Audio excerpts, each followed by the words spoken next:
Wait, racist? That's just gross.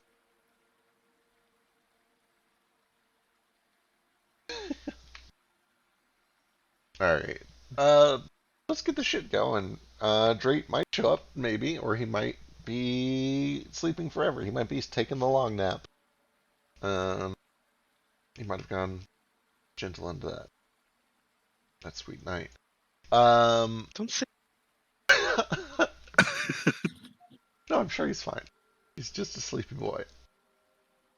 But I envy the idea of going to sleep forever. Crispy. Praise Morpheus, god of sleep, or was he of dreams? I don't know. Was there a? I'm sure there was. There was a god for everything. Are you talking about like the Matrix Morpheus or a different one? Different one, like the Greek god. I want the Sandman to just come fucking suplex me. Usually they just throw sand in your eyes, but you know. I got time for that. All right. Inspiration. Vasu and Moat. Woo! Reset the shit. Sorry, it was Vasu and who? You. Excellent. Did you know that moat rhymes with smote? Because this shitty pun I came up with forever ago is working out on every level. Pretty great. Did you know that moat rhymes with boat? So accurate. I didn't know that, actually. What the fuck, man? You know, moat rhymes with throat. Well, start cutting people's throats out now. It Really also gets my rhymes with goat. Go. Oh, because the horns. Shit. It's all coming together. Anyway, last week you guys found yourselves in a weird element temple place. Let's see. You guys discovered that there was a very large four-faced kind of statue-looking creature thing that was inside of this temple, and it seemed to be kind of being targeted and wrapped up and hurt by beams coming out of these statues. And these statues seem to be linked to some crystals that were on four of these platforms outside. These larger stillstone formations. And you learned that each of these stillstone formations had a weird sliver of some strange material that had been kind of jammed into it that was causing these dark black streaks to form in it. And upon closer investigation, you learned that this material is kind of similar to the one that was sent in the sample from Orinar to Vasu, the one that seemed to just kind of eat away and eventually dissolve Stillstone. So you yanked out all those slivers and began to kind of explore this place. You learned that some people in dark blue robes had shown up not too long before you guys got here, and apparently went down into each of these four chambers and did some weird shit. You learned that they have perhaps poisoned or tainted some of the connections that are formed inside of this temple. And I don't remember how much you actually know about this big statue dude, so I'm going to let someone else fill that in so I don't give away a ton of information. He's a motherfucking locust. Excellent. Perfect. Good. He's probably fine. He's probably fine. He's made it clear that he wants to kind of reform. He feels that his power has been scattered. He wants to kind of rebuild himself into a proper locus. But you guys did learn that in doing so, it's very likely that there would be changes to the world, or at least the local geography. You imagine, some of it could potentially be kind of dangerous. Some storms, new land masses rising up out of the ocean, shit like that. And you're kind of still deciding what you want to do with it. But I think the general consensus was that if the druids were fucking around in here, it's probably a good idea to undo whatever the fuck they were doing. So that's what you guys have been doing. You went down into one chamber already, and you found a kind of tainted avatar of lightning. And then you proceeded down into the second chamber here, where you found a long, extended stone walkway that kind of walks out over a pool of water. It looks like the water is only about a couple feet deep. But surrounding you on all sides where all these lighter bits are just these sheets of water that are falling down all around you, like a curtain that completely surrounds you. You actually can't see very much beyond that curtain, but you can see well enough that I've put it on the map there because, you can make it out. You've got decent perception. You can see that beyond the curtain there were three weird kind of bowl installations, and Nomad almost immediately realized that you need to put water into each of those three bowls in each of its three forms: steam, liquid, and ice. And when he did so, out popped this tainted avatar of ice. It is this vaguely humanoid figure. It looks like a smaller version of the thing upstairs, but you can see that kind of dripping from its eyes is this terrible black streak, similar to the shards that were out on the outside of the temple. And as it rises, it is accompanied by a mote of water and a mote of fire, and it draws a weapon of some sort. Let me see what this fucker has. And immediately lashes out towards you guys. Do, do, do, do, do. Oh, that's right. This thing doesn't even have weapons. It's coming at you with its bare motherfucking hands. That's how it does. Anyway, let's do this shit.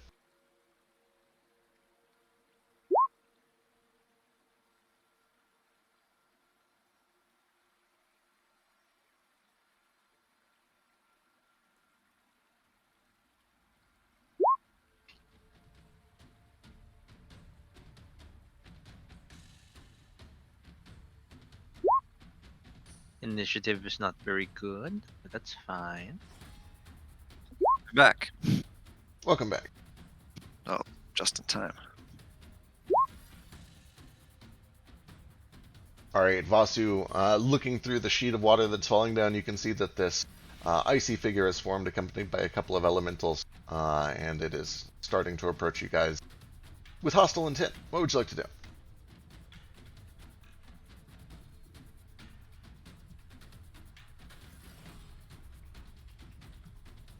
Vasu? I'm here. Calm down. You can hear me, right? Yeah, you're here. Yeah. He's measuring shit out. Okay. I'm going to back up a little bit. I imagine I can kind of fly over the party members and whatnot as necessary. Backing up enough so that I can dash 20 feet out at this guy to do the thing from my spear. So he kind of reels back, and then jets out through the curtain of water, and Excellent. this fucker So probably misses with the first one. It does, and the reason that it misses is because as you burst through this curtain of water, you are immediately greeted by this overwhelming sensation of frigid cold. I need a Constitution saving throw. Oh.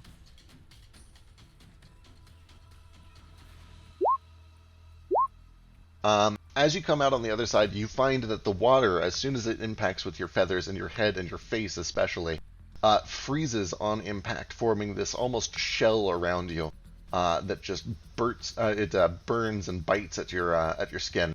You take 10 points of cold damage, and it kind of throws you off and gives you a 12 on that first hit. But you can kind of feel it. You can feel it kind of like crack free as you emerge on the other side. All right. Oh, good call. I'll try that again.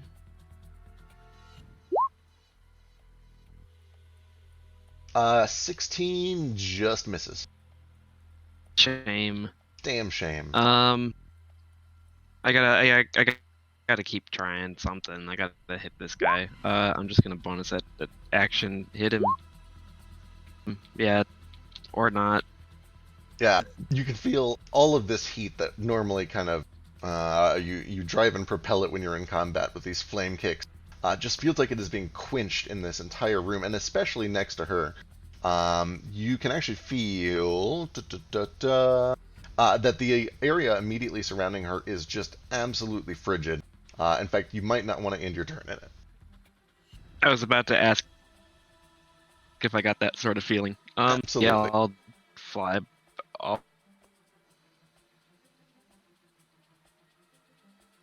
I'm cutting through the curtain again. Are you cutting through the curtain again? No, I definitely am not cutting through the curtain again. How high is the ceiling in here? It's Can pretty I tall. fly like over this Yeah, it's about a 30-foot tall room. locust moat? Okay. Yep. Just rather not provoke from both of them if I can do that. Excellent. All right, as you pull away, you feel this horrible shiver as you kind of emerge from this area of absolute zero. I need another Constitution saving throw, but this time it is at advantage because you didn't end next to it.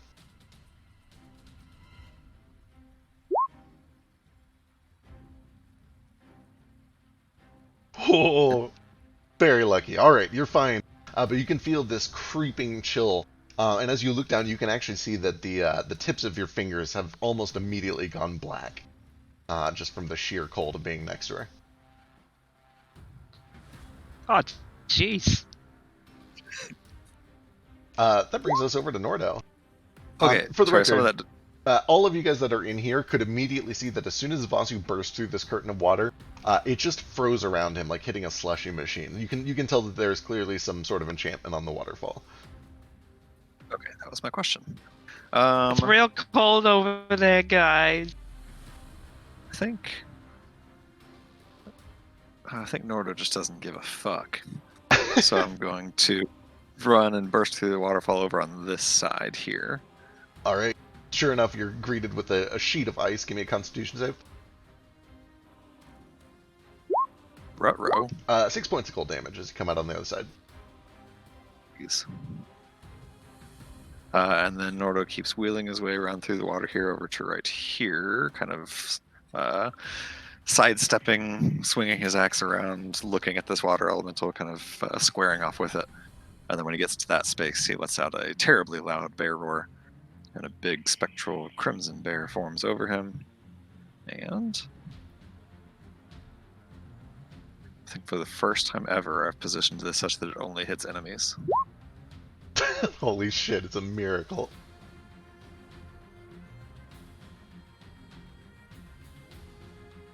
Oh my god, I think it is. Okay, so here we go.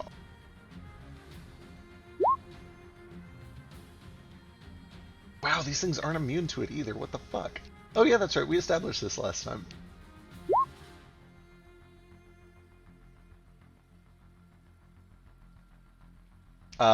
This thing is immune. The water one, or sorry, the fire one does become afraid of you.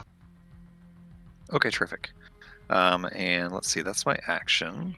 I've used all of my movement. Actually, I have a little bit of movement left that I'll use to just step back up onto at least solid ground here. And with my bonus action... Goo! What should I do with my bonus action? I'm going to spend a key point to dodge with my bonus action. Alright, excellent. That brings us over to the water.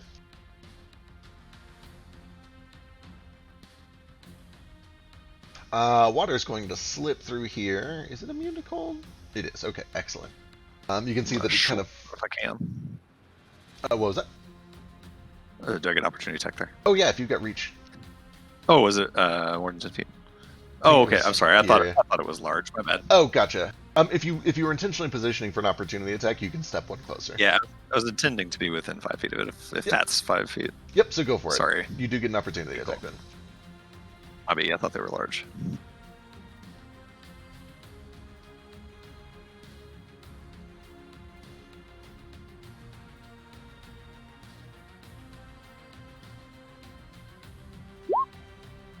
Uh, 20 does land for 6 points. But as it bursts through the curtain of water on the other side, it immediately throws a jet, hitting Ace and Elise. I need dexterity saving throws. Sorry, real quick before it does that. Yeah. When that weapon attack hits, I think it's immune to this. I can't remember if we already established. Is it immune to restraint? I think so. Let me check. Either way, that happens, irrespective of its immune. Gotcha. Yes, it is immune to restraint. Okay, cool. Carry on.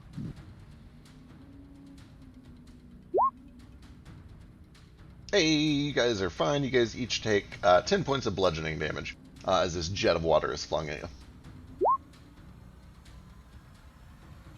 And that brings us to Moat. Alright, I will use my bonus action to throw up a Wrathful Smite, and then I will come up on Water Boy and See what I can do.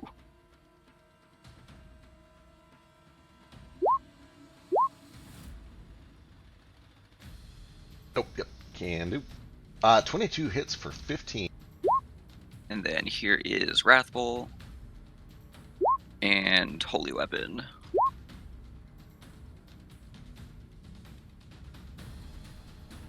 Good lord. Okay, Wrathful for another Wisdom save. Now it's afraid. Perfect. Okay, and then second attack here.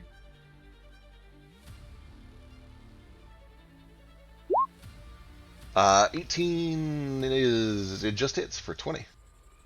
Cool, and I will throw a smite into that, and I'm just gonna leave it radiant instead of fire, because I think I fucked that up last time. Terrible. Woo! Alright, some starts to boil away under the intense light. It's looking pretty hurt, but it's still going. It's still angry. Oh wait, Holy Weapon is every attack, right? Sure is. Sorry, my bad. Excellent. Alright. At the end of your turn...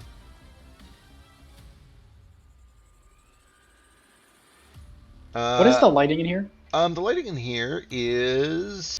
we'll call it dimly lit all over. Mode is radiating 20 feet of bright light. Oh, yep, 20 that's a good point. So it's mostly bright light. sword. You watch as this avatar of ice kind of reduces itself to liquid water and slithers, Capri Sun style, to here, and then reforms in the middle of all of you.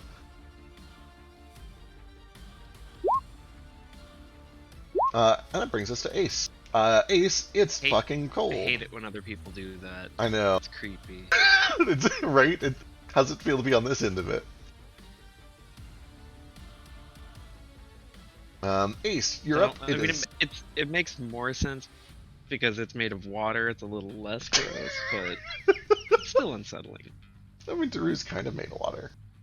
And a lot of other things, but there's water in Yeah. there. Capri Sun a lot. Capri Sun? Capri Sun. Capricend. Anyway. It's actually Capri. Capricin. Ace, you're up. It is fucking cold next to this avatar. It feels dangerously cold next to this avatar.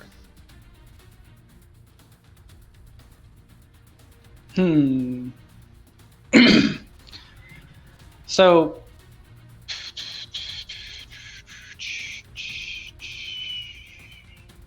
Well all said. right, I'm gonna try something real stupid, but we'll see what happens. I can't wait. Hold on, I gotta check to see how it works real quick. I don't want to waste it, but I don't want to be over here. All right, so I'm gonna use my bonus action to pull an arrow out of my quiver, and I'm gonna shoot it at the fire guy. I have disadvantage because I have an enemy next to me, right? Yeah. So it's just normal. Yep.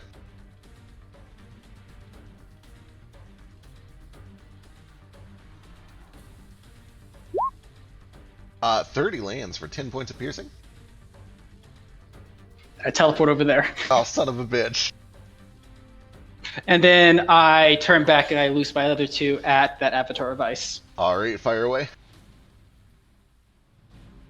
Do I have sneak attack even if if I have advantage and disadvantage and an ally next to it, do I have sneak attack? Yeah, if it cancels out and you have an ally, you do get sneak. With that said, where are you getting advantage from? Oh, right, it hasn't technically acted yet. That was just a legendary. You're right. 22 hits for 10 points. You watch as the arrow kind of fired through the... So that should not have been advantage. Gotcha. Oh, God, that's still another good hit, though. Holy shit. Both of these arrows fired through the curtain of water, kind of build up this crust of ice on him, and then slam into the avatar. Chunks go flying off of her shoulder. Anything else? I'm going to wheel there a little bit. Kind of. How deep is the water? Only about 2 feet deep. That's like chest. That's like Fair. 2/3 of my body. That's All right, fair. I'll just stand here then, kind of hiding behind this guy. Okay. As you get over there, you can still feel the lingering bite of cold from being next to the avatar for even a moment. I need a con save at advantage. Do I have extra advantage because I'm next to this nice toasty boy? No, not I'm just no. joking. I like where you're going with it. Oh my god. Whew. So as you look down, you can see that there is ice starting to crawl its way up the tips of your fingers and the tips of your toes.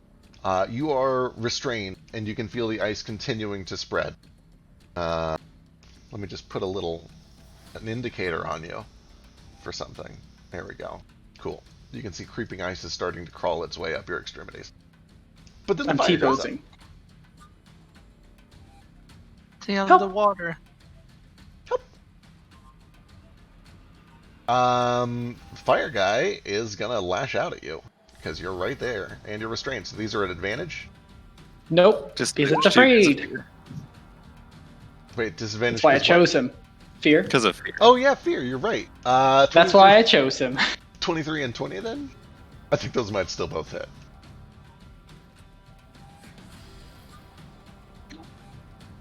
Yeah, they do. Can I see him through the sheet of water? You can well enough for like targeting magic spells and stuff. Tight. I'll throw a shield on him and see if that helps at least one of them. That makes I get 23 now. Hell yeah! So I think just the The first one one hits. Thank you. I can't reach him from here. Wait, if it meets, it hits or no? meets hits. Yep. Okay, and then it's only 15. I'll be fine. As the fire singes you, you look down to your fingertips and your toe tips, and you can see that it's almost like the tips have just suddenly been shaved and melted off. Blood pours for a moment and then is immediately cauterized by the heat. You take an extra 13 points of fire damage, but then you see that the ice stops creeping. So if I wanted to use my evasion, would I have to use it on the attack, or could I use it on this one? You can use The attack. you can use uncanny dodge on an attack if you want. Your reaction to cut that in half. Yeah, I probably should do that. Yeah, and that will actually cut the whole thing in half, so it drops from 28 total down to 14 total. So just give yourself 14 health back. That brings us to Elise. She's gonna throw. We don't have enough hurt people yet. She's gonna do some damage. How's her mana looking? Her mana's looking great. She's gonna throw out a big old spiritual weapon. She's gonna do a high level boy. How much extra damage is it when it's upcast?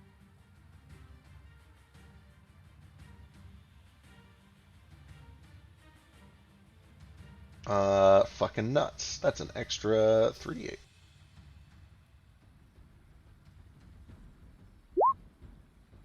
Ow. Wow, shit rolls. Okay, anyway. She summons a spiritual weapon for 18 points, and then she'll use her main action to swing.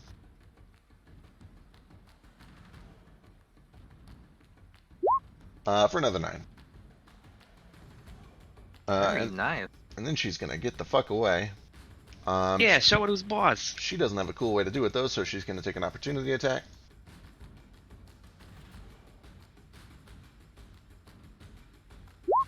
Missing, thankfully, and then she'll make a con save.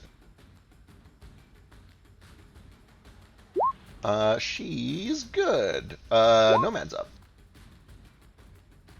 Right. Nomad's going to take a teeny tiny step back over here. Seeing as he's already taken the swung. Sure has. He's going to try and fandangle his flazzle. Say what now? Oh, okay, excellent. Professor X is it? Oh, Damn! this thing fights back.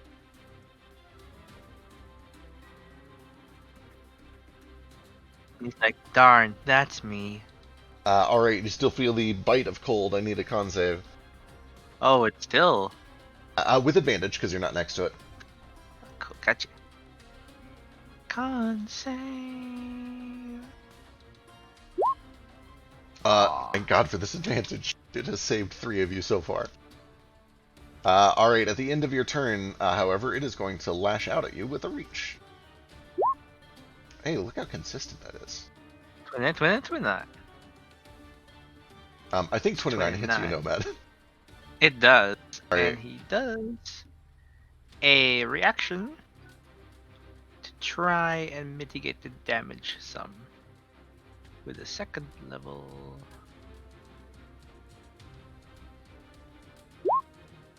Ooh, Taking nice. only 8 damage. Excellent. You block a big chunk of that. Alright, that brings us to the Avatar's turn. Let's see, what can it do? Ooh. The Avatar lifts Leave. its hands to the sides, and as it does, you watch as these blades of ice are Oh, formed. they get pulled? You did Yeah, get you pulled, yeah. These blades of ice are formed from the falling curtains of water, and then they all begin to close in around Moat and Elise. 1 through 5 are on Moat, 6 through 10 are on Elise. Oh jeez. Oh jeez. Do those all hit Plate Boy? I think those might all hit Plate Boy. No, they don't all hit Playboy. A lot of them hit Playboy though. Only 1 hits Elise, what the fuck?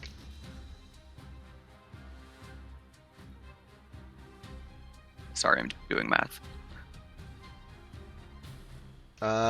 And that's it for the Avatar. That brings us back to the top. Where Nordo's the first act. Me? For real? You for real. How fun. Well, well, well.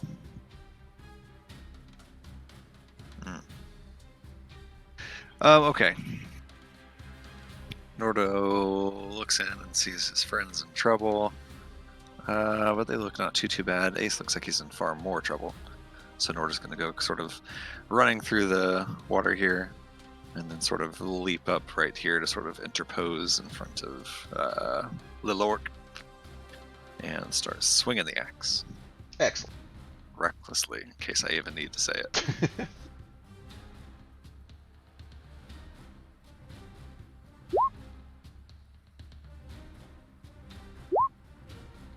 14 is no good. Unbelievable.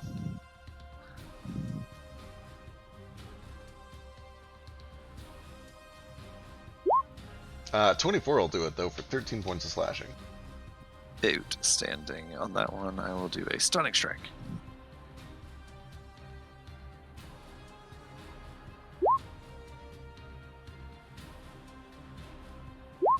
Oh my god, why are these things immune to everything except the shit that matters? Terrific. So he's stunned. He is stunned, and you do actually need 5 concentration checks. It's a real bastard. No worries. Charlie's Okay, a now that I've bastard. got him stunned, I will just do a regular old unarmed strike. Oh The no, last right at one. the end.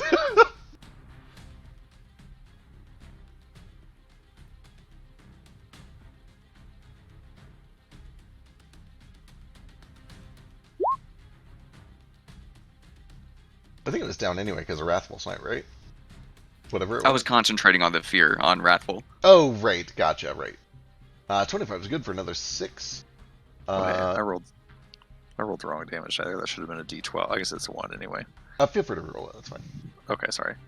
I always forget I have my fun bite now. Just biting this fire guy. The chomper. So Hey, 15. much better. Excellent. So that is attack or action. That is bonus action. I've used up my movement.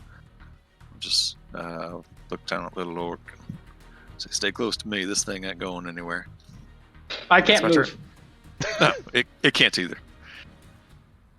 Actually, I'll get up kind of on dry ground next to Ace right here. All right. Let's see. At the end of your turn, It's no longer frightened now. perfect.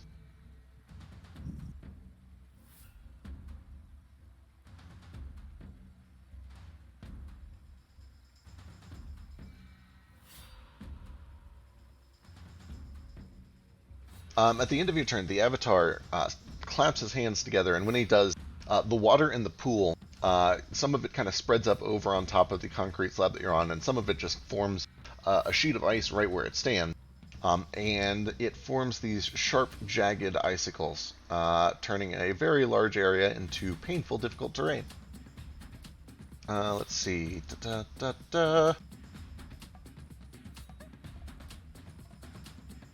don't really like this thing. Me neither. Not my favorite.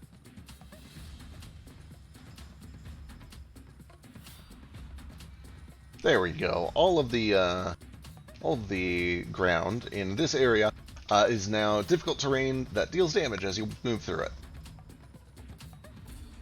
Since I'm immune to Hooray. difficult terrain, am I immune to the damage? No, but you are immune to the fact that it's difficult terrain, so you can move at normal speed. Once I can move. Yep. That does bring you back to Ace, and Ace, you are no longer restrained. It seems that the icy restraint has been melted away painfully. Okie dokie. Is that Well, fire I'm moving thing? my hunter's mark. I'm moving my hunter's mark to that guy. Also, what the fuck? That's not supposed to be fire. I've made a huge mistake. Okay. Pretend that that's really, really hot air for some reason. I was wondering. Yeah, I was kind of wondering. Because you too, said that the it last one was. Yeah, never mind. Yep. Huh. How did I fuck this up? Oh well. I was like, weird. They all just get water and fire. No, it's just really hot air for some reason. Because I think Alright. the lightning one also you said was like fire and air is what it was supposed to be, but we fought fire and water. Yeah, I think they're supposed to connect to the rooms on either Right. side of them. Like they match the corners of this. Yeah. Yep, I've goofed. Yeah, yeah. I've very goofed. It's fine. Anyway, Ace is up. Yeah, I'm gonna move my hunter's mark that I've been holding since the last fight onto this guy. Excellent. And since I can't move without getting opportunity attack, It's stunned. no.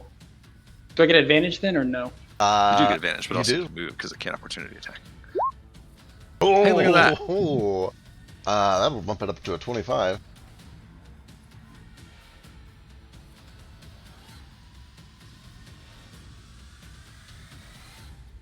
And I guess since it's that way, then I'll just move back now. Excellent. Hold on, that didn't have my sneak or my hunter's mark in it. Gotcha.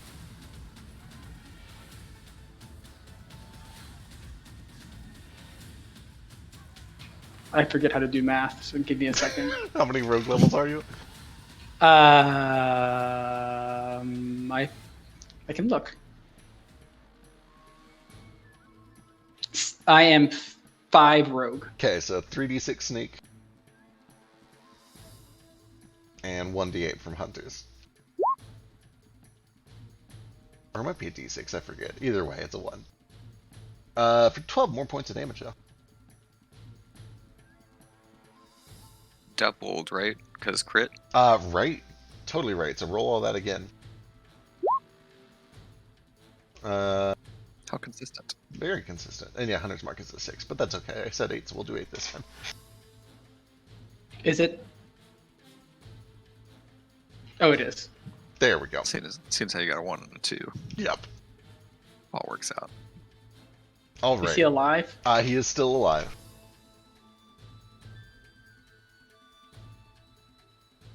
That's my turn.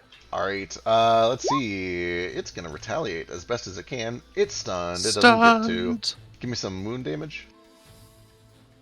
Oh, cool. I hit it once, I think. Yep, just 1.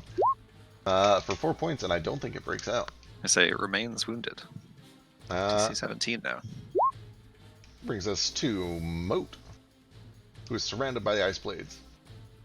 Yeah. Alright, let's do some stuff. Correct. Just have to decide. Nope, okay, I'll use my bonus to Wrathful Smite again, and then I will go at this water boy. All right.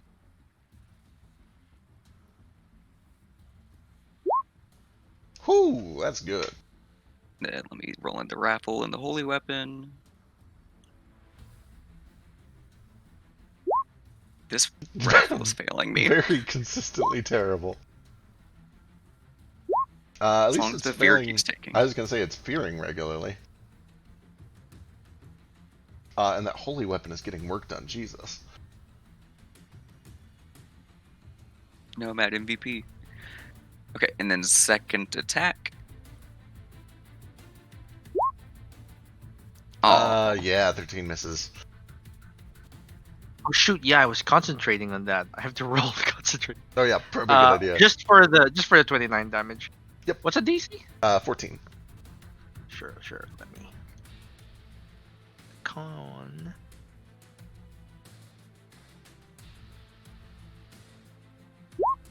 Yeah, it's fine. Hey, you're good. Yeah, you still have it. Yeah.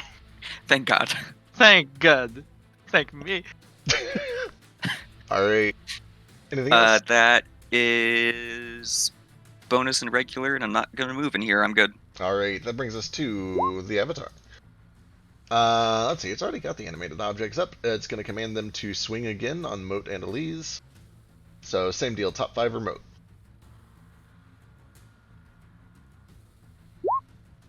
Oh god, I think those all miss you. Yes, those do all miss me. And 2 of them hit Elise for 12. And now she can heal. And now she wants to heal. But not yet, because the Avatar is still up.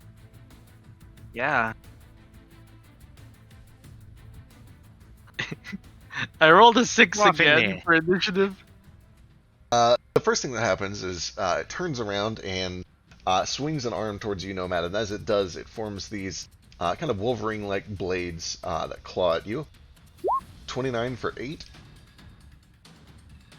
Another 29. Yeah, I'll take 8. So I don't have a reaction back yet. The next thing he does is she's gonna step forward, triggering an opportunity attack from you, Nomad, if you want to swing on her. Don't have a reaction. All right. She's going to lash out at Elise. That hits. 34 jeez. points of damage. And she pulled closer into the frigid aura.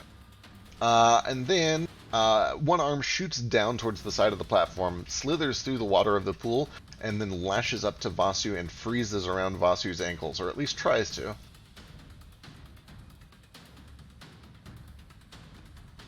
Doing a lot of things. Sure is. Why is this not going?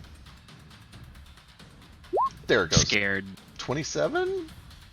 I wish I had a way to make that miss, but I don't. Alright, it's only 3 points of bludgeoning damage, but you are now grappled and restrained, and you can feel that this cold is continuing to creep up your ankles. You'll take some damage at the start of But each of your turns. do I get a save on that this turn, or is that DC 19 to save? It's if you take an action my to break turn. out of it on your turn, yeah. It's one of those. It's like a monster grapple, which is automatic, which I think is kind of weird. I don't know why it's like that, but whatevs. It's how it is. Anyway, it's your turn. At the start of your turn, you take 17 points of cold damage. Has to be right at the start, huh? Right at the Can't start. be like can't be like before I do a bonus action. Sure can't. That's okay. Well, I'm going to use a bonus action to kind of manipulate some of this water in the pool below me and in the sheet between me and the elemental. And I'm going to make it lash back at the elemental and hopefully hit it. Love So I it. need it to make a dex save. It's not great at those. No, it's not. Right, cool. I'm going to knock it prone and deal a whole 4 whopping damage. But the important part of that is that now I'm going to do the thing from my firebark circles and make myself resistant to cold damage. Excellent. Good call. I couldn't do that like 2 seconds ago.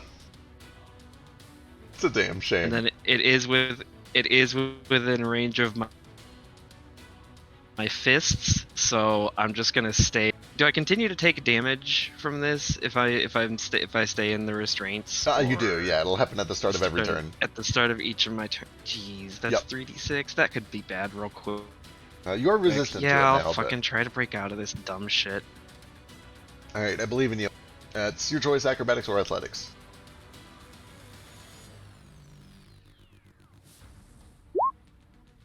Still stuck, unfortunately. Inspiration. No, Fuck. no. I have advantage because I resist cold. No, you have advantage because of inspiration. Can't get it from 2 places. That's fine. Yep. Alright, anything else? Mm.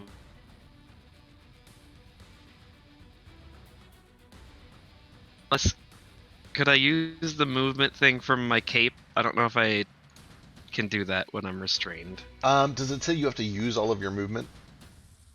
Yeah. Unfortunately, no. Your movement becomes 0 when you're restrained.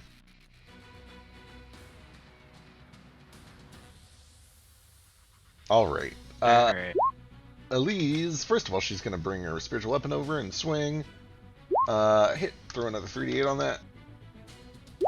For 17.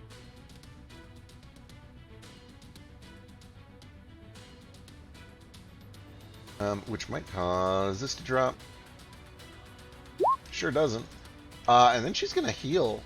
She wants to heal real bad.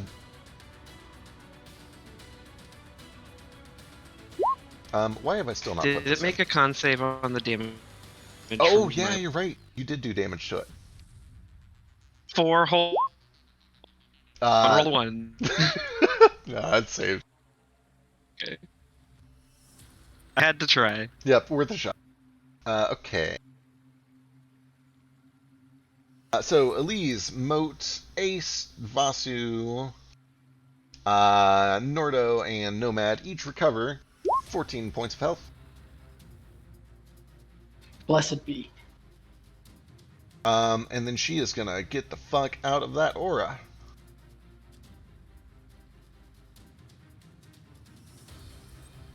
And she manages to fight the cold. Brings us to Nomad.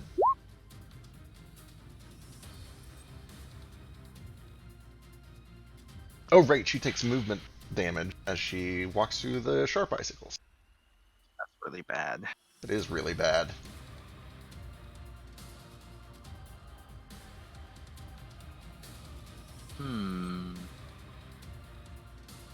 So these animated objects, they're chilling in the air? They are, yep. Just kind of swarming around Moat and Elise. Are any of them in the air? Yes. All of them are in the air. Sweet. So this area here, does it hit the air as well? Or just the ground? It is just the ground. So if you're flying, you're not 'Cause- taking the sharpness, cutting damage. I'm literally... I guess I'm not then.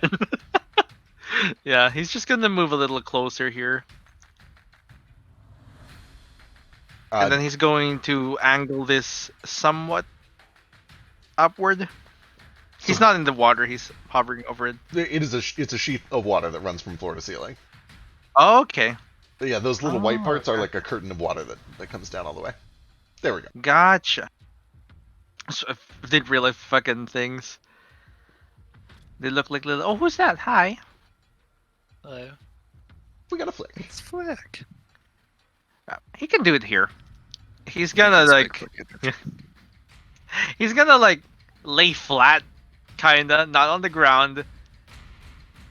Just so he's not touching the ground. And then he's going to angle this upwards so it doesn't hit Moat and Elise. Alright. But this is a cone. And it's like, well, desperate times call for desperate measures. Let's do it.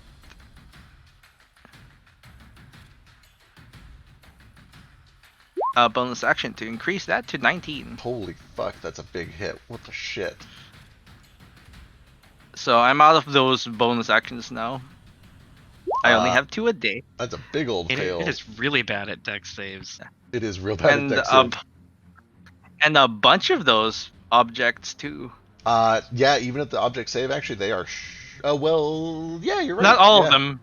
Yeah, not all of them though, because if I got all of them, Moten at least would get hit Yeah, too. yeah. Some of them are like at eye level with them, so you'd have to kind of graze over. Yeah. I also Yeah. roll me 2d6 to see how many of the knives you get. Sure. Okay, 7 a of lot them. of the knives had pulled up into the air to kind of repeat their attack, so only 3 of the knives remain. And actually, probably none of the knives are going to remain because he's got to concentrate. DC 21. Ooh, makes it. 3 knives still up. Aw. With that, she then- is knocked back. yeah. And prone, if that's possible. She's Still already prone. prone. Yeah, she's just Prone flying. again. And then Nomad's gonna use his movement to right himself back in the air and dust himself off. That was 7 mana. Let's see how much I got left. 14. 14 left. Yeah, but we got 2 more rooms. I'm in rough shape. Do you think we can sleep? I used half my movement. I'm still in the air. I'm gonna take 15 feet to go here, I guess. That's 10 feet. That's fine. I'll stay here. All right. Yeah, you're flying. Excellent. Right. The melee guys are fine. That brings us finally to Watermoat, who does have a wound if you want to roll that, and is a skirt. Which means he can't go any closer to Moat. He's going to wheel around this way and do a blast of water hitting Moat and Nomad. Dislike this blasts of water. I remember you from the ship.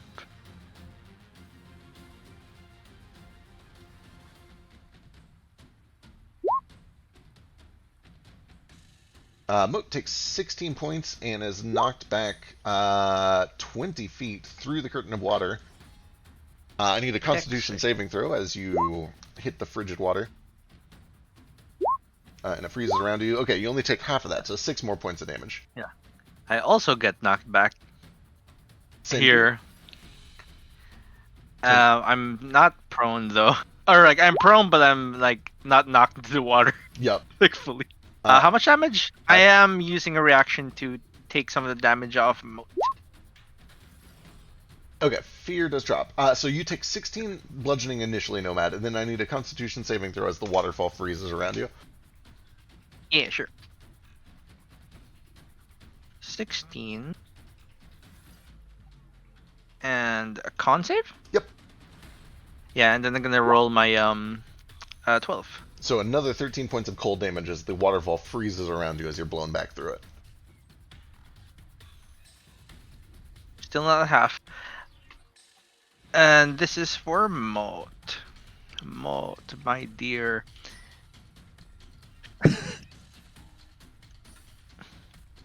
Save me, God. You take. Sorry, I was looking for it in the sheet. 36 temp HP. So subtract the damage you took from that, and whatever remains you keep. And I'm out of mana. Sweet, thank you. All right.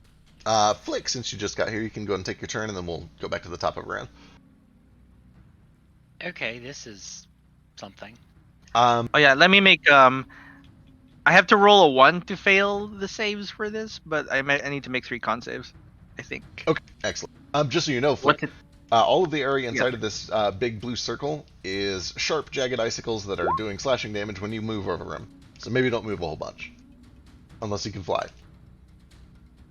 It's Okay, also good to know. difficult terrain. That too. You know, if you're one of those chumps that has to like walk on the ground. Yeah, some of us just. Yup. Thank you for your Eldritch Blast. Yup. Fire guy is stunned, so you can Eldritch Blast him with advantage if you want. Oh yeah, that sounds that's great. fun. Alright. And the avatar is prone, so you probably don't want to Eldritch Blast her. Yeah. That's also good to know. Okay, fire guy, here we go. Woo! 14. 23. 23. Stunned. God, these are bad. 16 and 23 might hit? The 23 does hit. Oh. Oh, there's one. There we go. I'm here, guys. I'm helping. We missed you. That does also bring us back to the top of the round, and all of these sharp, jagged icicles melt. Like, fuck. Do the ones holding me in place melt too? They sure don't. Oh, but you know what? She was moved, so it broke. She was forcibly moved, Oh, so the good. restraint broke. Snowman. You are welcome. Actually, that probably no, because I only knocked her prone, but that would have broke. Yeah, anytime you shove something that's grappling you, it loses the grapple. Does that count if you knock them prone too, just for future I reference? think it's Or do only you have to movement. actually Yeah. move them? Yep. I can do both with my water whip, but in this time, thank you, Nomad. You're welcome. All right, Ace is up. I'm going to bonus action aim and shoot the fire guy. Hell yeah. He's still stunned. You don't It's need totally to- still stunned. Oh, I guess I don't need. Ah well. He's stunned forever because I go super late this round. I love that. Yeah, it's the best. All right, that's a solid hit for 26. Oh, and a crit for 25. That is enough to do it. This fire elemental, which, as we've established, is actually just really hot air for... I fucked up. It's just hot air. But the hot air zips over into the water elemental, and you can see that it begins to kind of freeze over into this globe of ice. Because he was stunned, can I retract my aim, or is it too late? You can retract your aim. That's fine. Okay, cool. Then I'm going to move my Hunter's Mark into the ice avatar. Excellent. So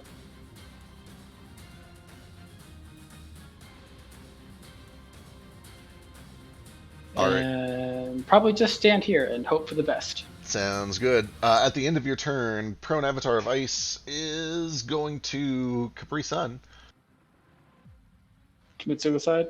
No, it's gonna slither its way right over here. And when it Aw, unslithers, why'd you do that? when it unslithers, it's no longer prone. But that brings us to Vasu, who's now in the frigid cold. Okay, well now I can't charge it, and I can't get the advantage because it's prone, so I'll just try to beat it up. Oh shit! Solid hit for 18. Give me a cons. Fuck. That's the spirit. Why is this thing not immune? What the shit? Oh, I think that makes it saves. Okay. So close. Yeah, it's fine.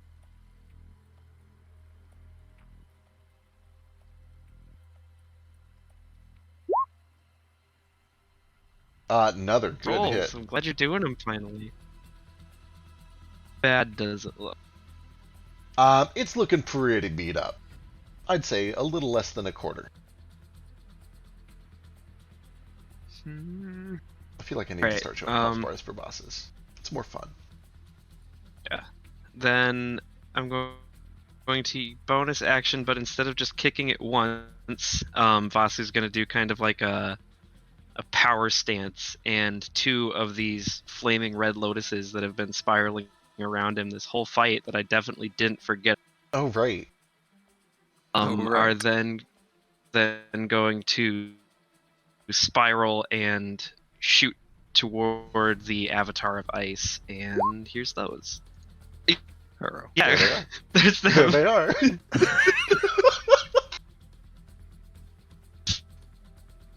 I think it's a deck save, right? I can't remember if it's a deck save or if they're attack rolls. I have deck save put in here though, so there we go. This is I have what is this? rolls Technically, and this is Melf's minute meteors. it's definitely MILF. MILF's, All right, let's go check yeah, out Melf's it's meteors. MILF. It's a deck save. It's a deck save. Okay. Cool, that's better. Then those are both DC 16 deck saves. God damn it. Oh, okay, we're good. So it takes 10-5. All right, excellent. Anything else? I don't want to be in this. Actually, you know what? I've got plenty of health. I'm gonna stay in this aura. All right. Your funeral. I need a Constitution saving throw.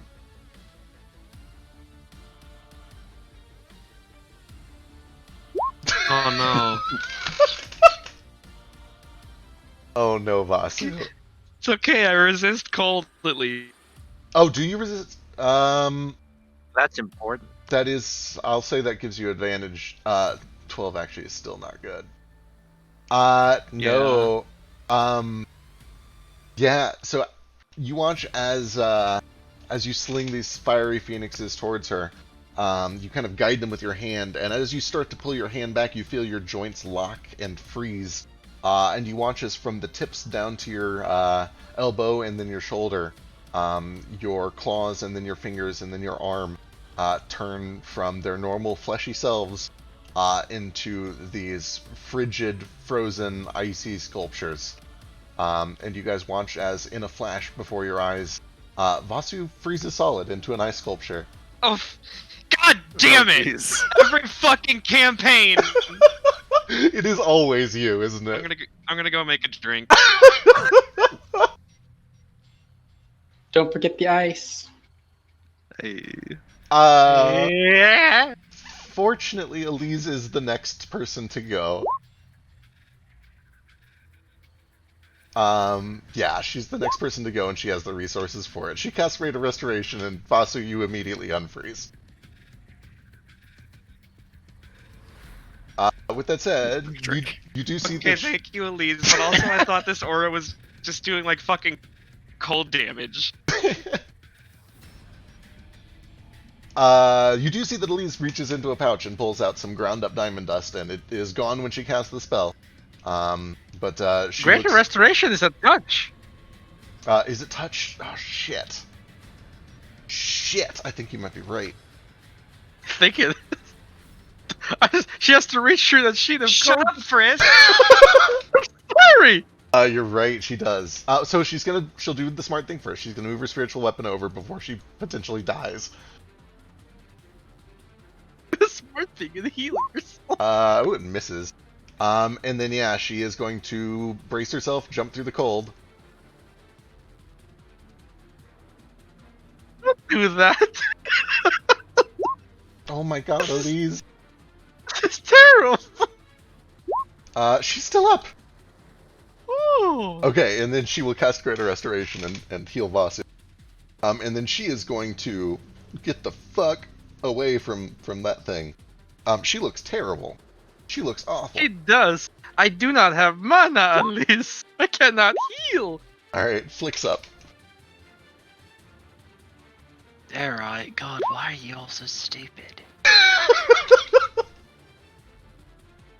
Okay.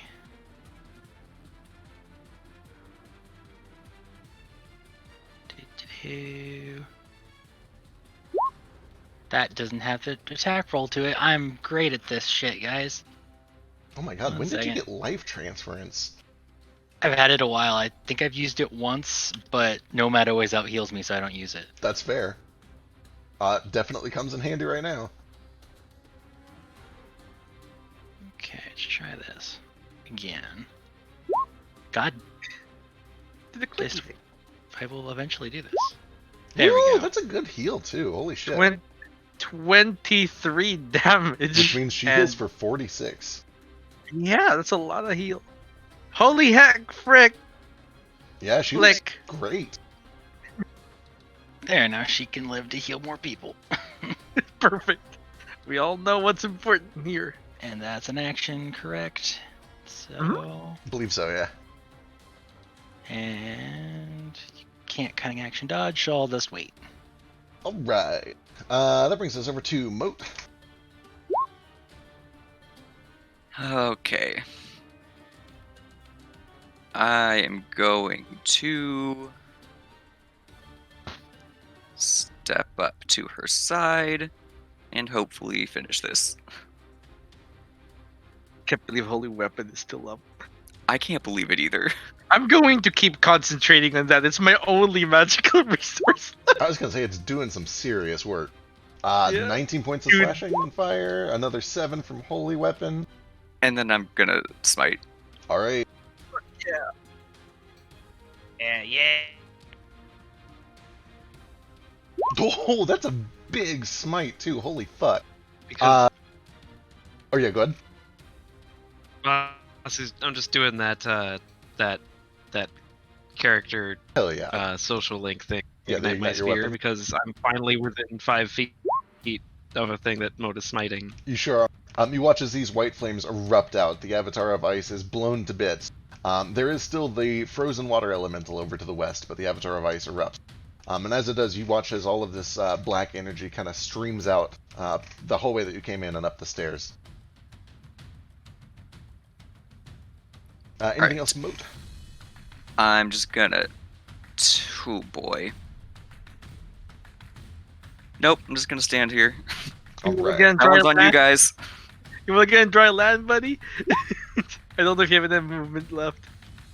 I don't have with the difficult terrain. No, I can't Right. get to dry land All right. or moving through friendlies. Heck yeah. This thing is going to. Oh, it's still afraid of Moat. Oh wait, no, it's not afraid of Moat. No, it's not. No, it's not. There we go. Then it is going to come over here and it is going to shoot a jet at Nordo and Ace. This time it is empowered. Empowered. So I need a dex save from Nordo and Ace against 27 points cold damage. You both save for half, so 13 points of cold damage. And then that brings us to Nordo. Okay. Nordo will sort of brace himself against that blast of iciness. And then It's he big. will hold his axe out and jump through this water one more time, charging towards this guy.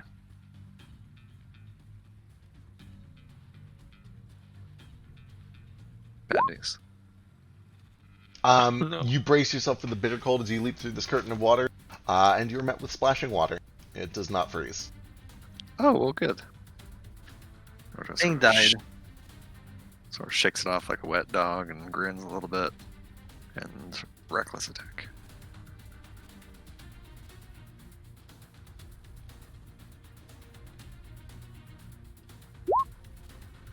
$22 for 10.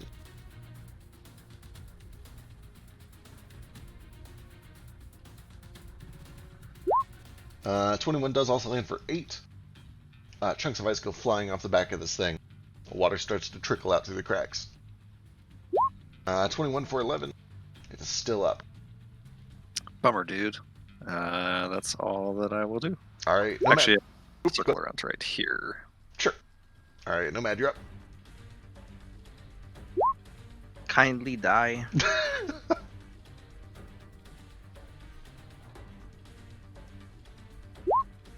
Oh, 15 points of psychic. It is still up, but just barely. That's it. I'm gonna go drift over this way yonder. The water here is no longer freezing, yeah? Correct. And I'm just gonna float. I'm here to grab onto if you wanna get pulled up or whatever. All right. Ace.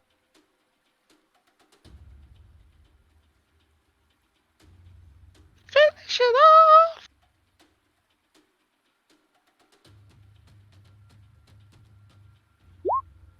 That will do it. It shatters and bursts. Oh, we did it. And with that, everything goes quiet. Praise be.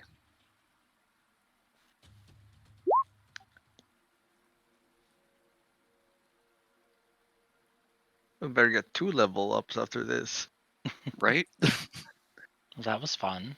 Okay, Vasu is going to fly over and give Elise a big ol' hug.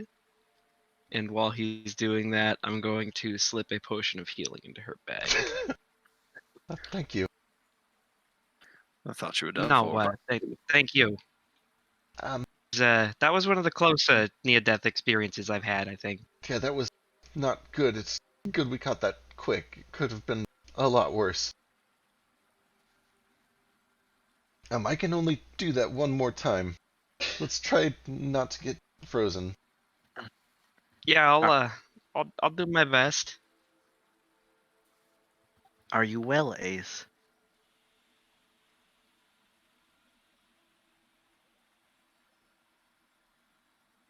Oh no, he's dead. He's dead. He's Ace, dead.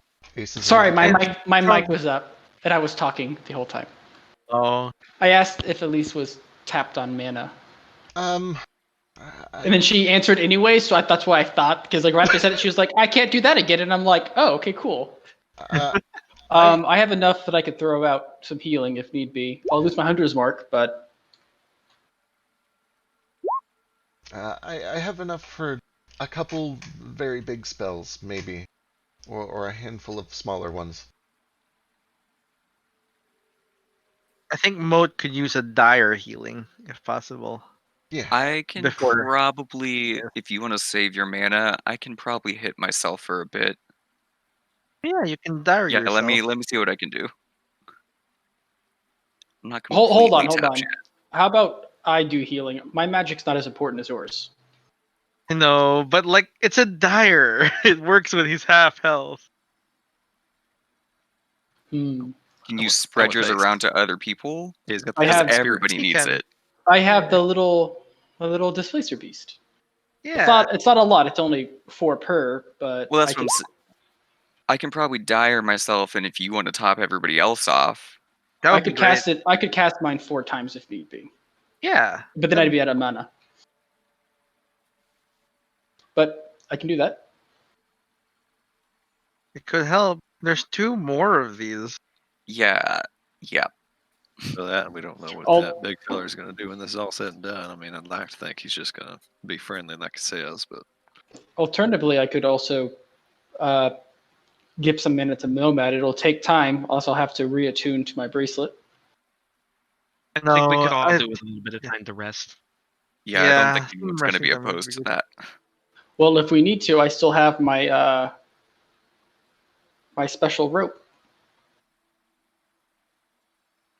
Oh yeah. I don't know Well, if I don't know if it's such a good idea to leave the ship unattended. We've seen all those animals outside, and we know that the druid's about. we In could fact, try I'd like to resting on the do it. ship and backing away for a moment. But though there are elementals flying around, dangerous business. I still feel all right to keep going, but I ain't the one who got hit as hard as y'all, so y'all decide. I think let's head back to the ship and rest up for a minute. Yeah, I'm good to go too, but if we're gonna rest anyway, we should probably do it on the ship. I mean, this Yeah, I agree. this locust and all these avatars aren't gonna go anywhere without us anyway. Well, if we're going to rest, I can probably go ahead and throw out a healing spirit. I'm going to lose my hunter's mark anyways. Actually, how Yeah. about we wait till we get to the ship in case we get attacked on the way there? Let's Yeah. take a look upstairs first, because when last time we were up there, a couple of them statues had started leaking all that black nastiness out their eyes and gave us the sense we needed to hurry up. So if we're on a timeline, then might make the decision for us. Yeah, that's true. I'm gonna head upstairs. All right. When you guys get up to the top of the stairs, and specifically going to check on that statue between the two, you're not terribly surprised to find that it is now kind of got these streaks of black taint that is pouring through down both of its eyes. However, as you look at the statue, even though the statue is inanimate, there is this kind of pulsating presence that is kind of wavering in and out of the surface of it. Almost like there's this energy that is trying to pull itself free from the statue or something like that. It seems to be almost like light that is taking form, kind of almost like an ooze made of light that is trying to pull itself out of the statue but can't. It keeps stretching and stretching, and then it kind of snaps back into the statue. The statue here. Yes, the white statue of the Raikou. Okay. Well, I mean, I ain't no expert on magic. If y'all think that this'll sit here like this and wait for us for the night, then more power to us. Just doesn't look terribly stable to me, but I It ain't really know seems what I'm like about. this happens whenever we destroy one of those elemental masters or whatever. We could ask the guy in the middle. He might have more information. Yeah, let's ask how he feels. Yeah, I'll do that. I'm gonna run to the ship real quick. I got a bad feeling about some seagulls I saw earlier. Want me to I'll come come with? with you. I'll come with too. All right. As you guys kind of start to make your way out, you do notice that one eye each of the blue Ryusian and the orange Phoenix also seem to be streaked with black. Although they don't have the energy that seems to be kind of pulling itself free of the statue. Nordo and Ace, you guys kind of make your way back over to the gangplank of the ship. You find the ship is still there. There's no immediate signs of trouble or anything super different. I want I'm to gonna ping for humans. Sure. very specifically look around for. I want to like get on the ship and look around for any out of place animals specifically, and also scan the skies for any like.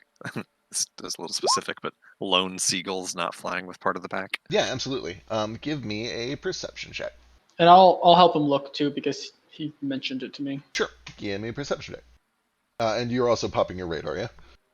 Yep.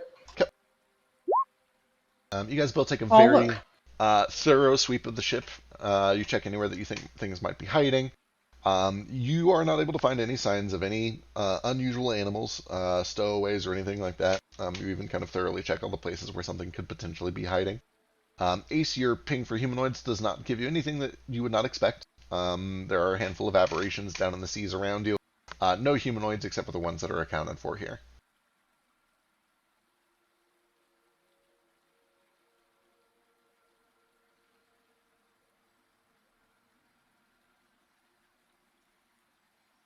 Hmm. If we are to keep pushing, Gale does have a lot of heals. I was gonna say when Drake That's shows true. up, he's got a whole bunch of those cure wound things lined up. Yeah, and his aura of vitality. Yeah, I don't know. I got a bad feeling about sticking around here longer than we need to. I didn't think much of it when I saw it earlier, but there was.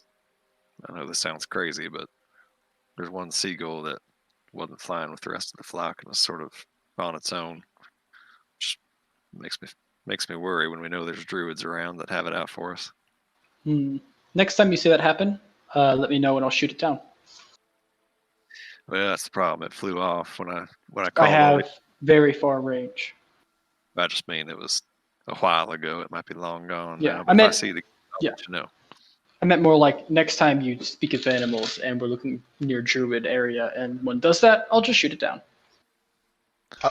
I like that we've come full circle in that it's really unrealistic for your NPCs to shoot every bird that they see because they suspect it's a druid, to the players are now shooting every bird they see because they suspect it's a druid. Not any bird, just one bird. Just if birds start acting Suspicious weird. birds. Suspicious birds. That's fair. That's fair.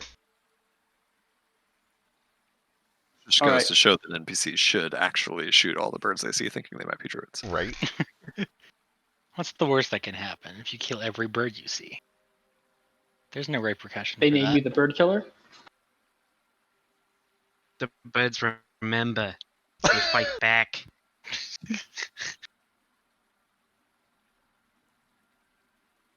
All right, should we head back to the others? I think at least we need to heal up a bit before we go anywhere else. Unless you're telling me, never mind, I'm with you now. Yeah. Also, Yeah. it does seem like these avatars only attack after we've done specific tasks that relate to their elements. It's true. We could So we could at go least see poke what our we heads can in and get an expect. idea of what it is. Yeah, it's probably not a bad idea. At least know what we're working with. Vasu, give me a wisdom check. Oh boy. You're the bird druid. Check or save? Check.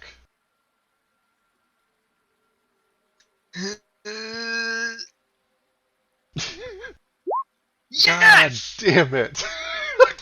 It's so fucking nice playing a character who gets these like plot point checks Right. and is actually like good at the stat that needs them. Like every time Drake asks Daru to make a fucking or like a history check, I'm just like, oh boy, here comes a 2. Yep. Yup. All right. As you guys head up, and you see that Nordo and Ace are going to check on the ship. You guys mentioned checking in on the locus and on the statues and trying to figure out a little more about what's going on here. And the more that you try to communicate with the locus, it seems like he has kind of just entered this broken, kind of delirious state. He mumbles from time to time, but you can see that his eyes have started to black over too. He speaks in just these broken, brief sentences that don't really make a lot of sense. It seems that he's in a lot of pain. It seems that he's kind of slipping and fading. But something continually kind of catches your attention about this statue up to the north. This energy that is trying to pull itself free of the statue. And you begin to feel this resonance with it, this connection, this familiarity. Even though you've never seen anything like this, it feels like something that you're familiar with. And you realize that this light, this aura that is coming out, is Ki, or something very closely related to Ki. You feel an almost innate connection to whatever is trying to pull itself free of this statue. That's the Yep. Ryujin, Yep, that thing. lightning one, or I forget their names. Yeah, the Raikou. Okay, it's Raikou, and then the water one is Ryujin, right? Yep.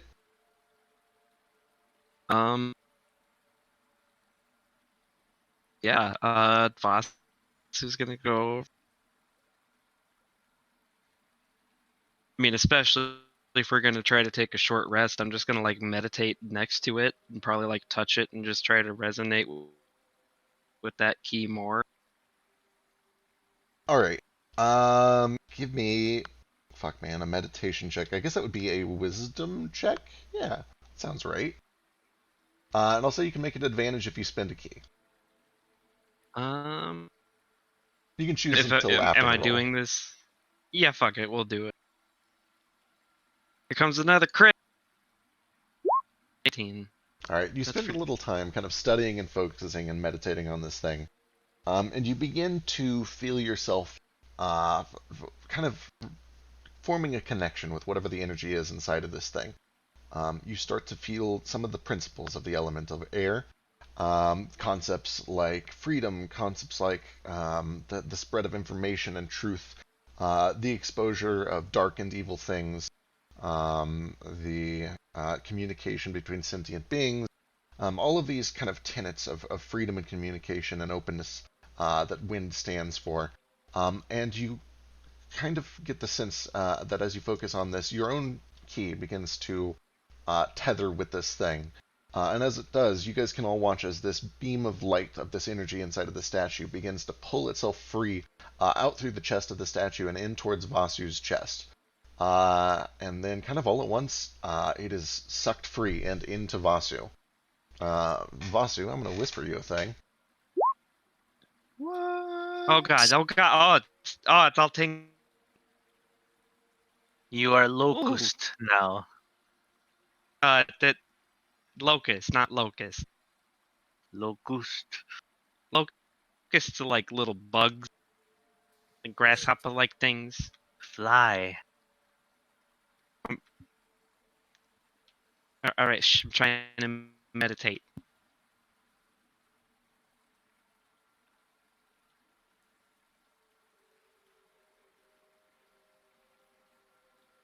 For how long? Shh. 3 days later.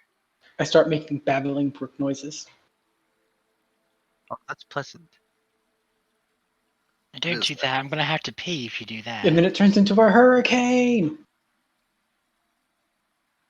Let's not give Ryujin any ideas.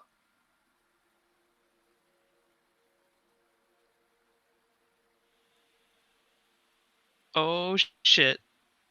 Mr. Krabs. You good over there? Will it help us survive? Everything is well. Well, I couldn't tell if that was no matter Vasu. couldn't either for a second. I'm pleased to hear this. Friends gather round. There we go. Now Nomad, there's two you of them. especially. No, I don't think I And will. maybe like maybe like 4 of the other most tired people here. Elise, come join with us. Meditate. I love your cadence. Thank you, friend Nomad. Gain Come enlightenment. resonate with us. Us. Om. Mm.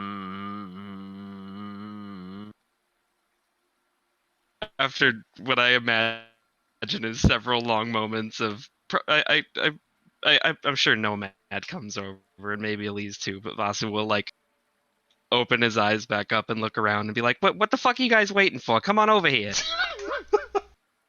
Short rest some hand and Okay, I can do that. I think he has a limited supply. I'll just say it out of character. I can pick 6 people, including myself, and each of those creatures gets the equivalent of 2 short rests. Oh, then Oh, I that can do sounds that. delicious. That doesn't help me Yeah. much. It is worth mentioning. Yeah. It is just mana, sorcery points, or key. Oh, well then. Gotcha. Definitely Do we not roll hit die? Not hit dice for this one, or for Yeah. no, not hit dice. Oh. So I'm Gucci, guys. Split it and just give myself one of those short rests and then one of my other short rests to somebody else, because I really just need to get my key back. Yeah, Nordo looks like he Like just needs since Nordo and I are both monks, can we both just take one of those really good? 2 monks, 1 cup. It looks like Nomad. If you just did all But of you around guys the and not, offices, you've got some thick key. Sorry? I've got thick key too. Your key's much thicker than mine. What was that, Ace? it looks like if you guys do everyone but Flick and Ace, then all of you guys can get those rests. I'm assuming that he's not that Flick is good on magic. I don't even get that back, it sounds like. So I used it once and I've got Yeah. more, so I'm good.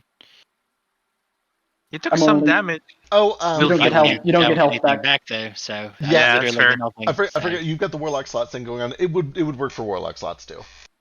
Okay. Come I- over here. So I can only benefit from one. So if I do one and then someone else does one, I think it'll cover everyone. Like if I do one and Flick does one. If we can split it like that. Yeah, that's what I was asking too, because I Oh, I really see. just need one short rest to get my key back. Yeah, that's fine. So between Nordo, myself, and Flick, we've got 1.5. You don't even need to split it. It doesn't Or look wait, like, no. right? Because Gale doesn't need it. Toto doesn't need it. It's just Vasu, Nordo, Nomad, Can Shu take a Oli, short rest? Mo, and Ace. He is a powerful wizard. You could potentially give it to Shu if you wanted. I don't know if she benefits from it. I mean, they're probably more important people to get it. Imagine Take even 4 though short Gale- rests. Alright, I'll take think- one, but let me see what I can do with my slot. I don't think I have anything else neat to use it on. Imagine even though Gale's not here, he did like 2 Aura Vitalities last round, so he could probably use the mana too if somebody else doesn't need it as much as he would. True. Nobody's cursed. I'm not giving anyone more of my health. Nothing needs banished. Yep. Alright, I'll get 1 slot out of this, so if anyone else benefits from it more, that's fine. So I think Gale might need it more. Yeah, that's fine. All right, I will mark his mana up then. Cool.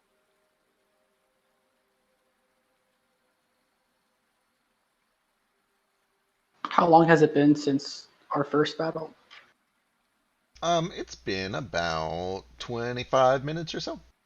Perfect. I still have my hunter's mark up. And notably, before we wrap this up entirely, Vasu, as you pull this energy free, you watch as the black that started at the eyes of the statue continues to kind of spread more rapidly throughout the rest of the statue. It almost feels as if you've rescued something from this contamination, and now the contamination has simply taken over. Huh. Out of pure curiosity, being also a monk, but not at all in the same school of learning as Vasu, do I I don't know, experience that short rest meditation differently? Yeah, give me a wisdom save. Or, sorry, wisdom check.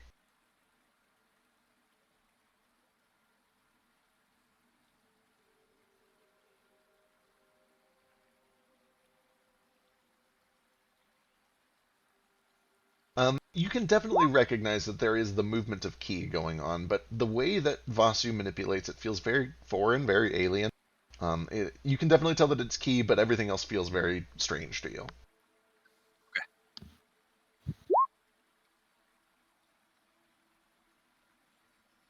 So 2 short rests worth of mana? Yep. Cool. I feel very well.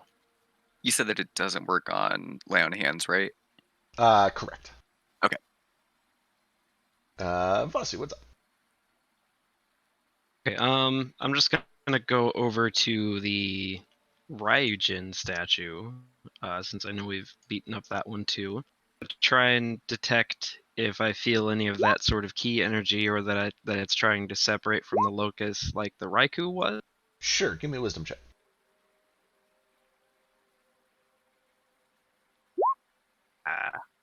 As you kind of study this and kind of try to see if you can coax the energy out of this, you get the sense that the energy within this thing, the key inside of this thing, the elemental power, is still strong enough that it's trying to fight back. It is holding to its resolve and trying to fight against this leeching poison.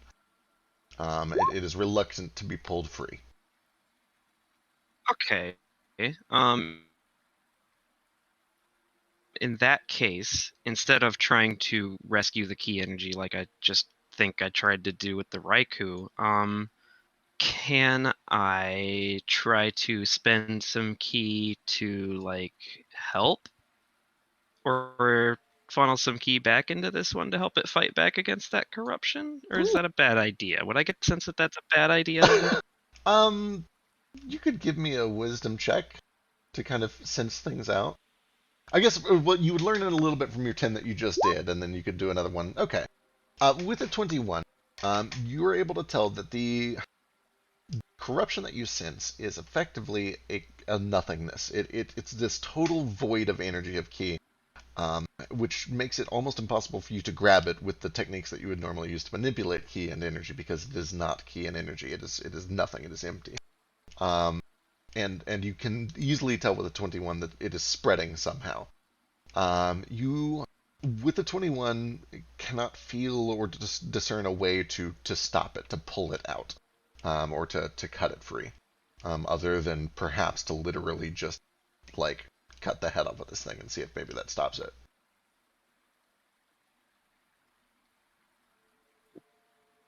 Could you Not try to to heal the phoenix? Not to tell you your business or nothing, but I think once we With a 21, clear up the room down there and get rid of this here roboting. tendril. You're roboting a little bit, A yeah. little bit, yeah. I think you're coming through now. It just got delayed.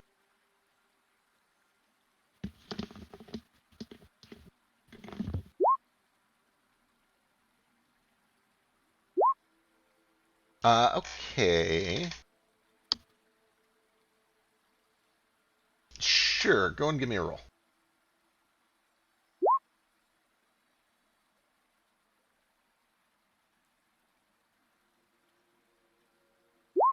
All right, you kind of focus and you attempt to kind of funnel some energy into this statue.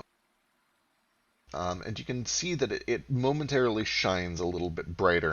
You get the sense that you've poured a little bit of vitality into it. You've helped it in this fight a bit. But that energy only goes so far. It doesn't seem to have any immediate effects beyond. You can tell that you've kind of poured a little vitality into the statue.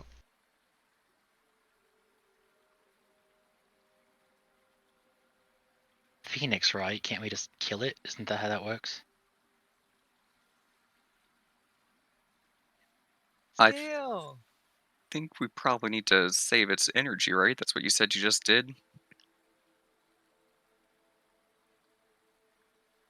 That's what I'm trying to do, but one's clinging a little harder.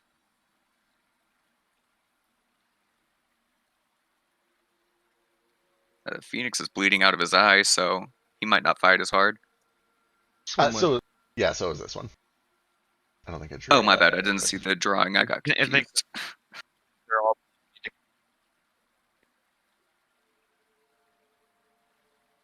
There we go.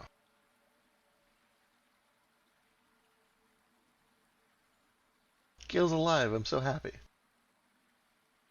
I slept for 15 hours. Oh, we saw. I'm so proud of you. I'm so jealous. That sounds amazing. I haven't done that in a long time. Well, I woke Alright. up like 1 o'clock to feed my cat, and then I went and I was like, I'm gonna nap for an hour, and then it was 8 hours. I woke up, realized that all my electric candles were turned on, and I just, I'm a little disoriented. I'll be here. I'm so sorry. It's okay. Hey, I'm just glad you're all right, Pookie. Just So you got 2 short rests, and I may have bonded with the electric, but that's mostly all. Only short rests. Just 2 short rests worth of Okay. mana, which I've already applied. Okay, cool. I think I was already like almost at full. You were so. you were pretty close to full anyway. Yeah? Also, Vasu almost died. He did. He got statued again, like he does in every campaign ever.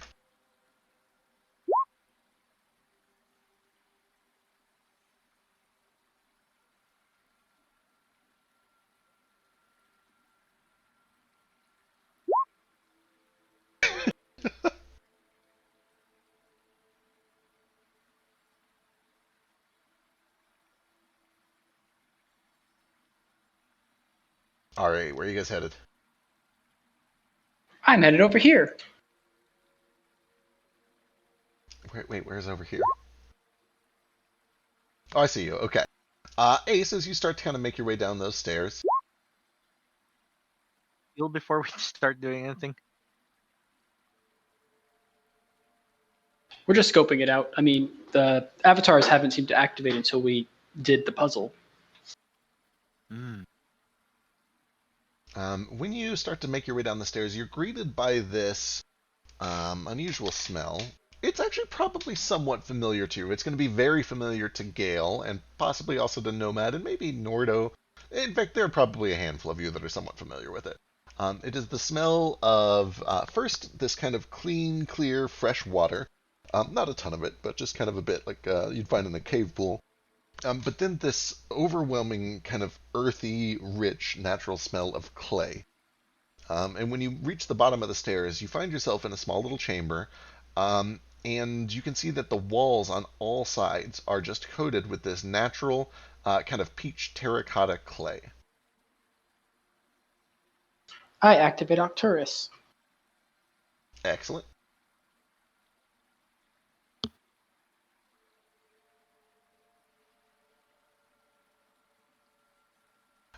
Near the back of the room, you can see that the chamber kind of splits into 2 sides, and all along the floor are several little pools of this crystal clear, slightly green colored water.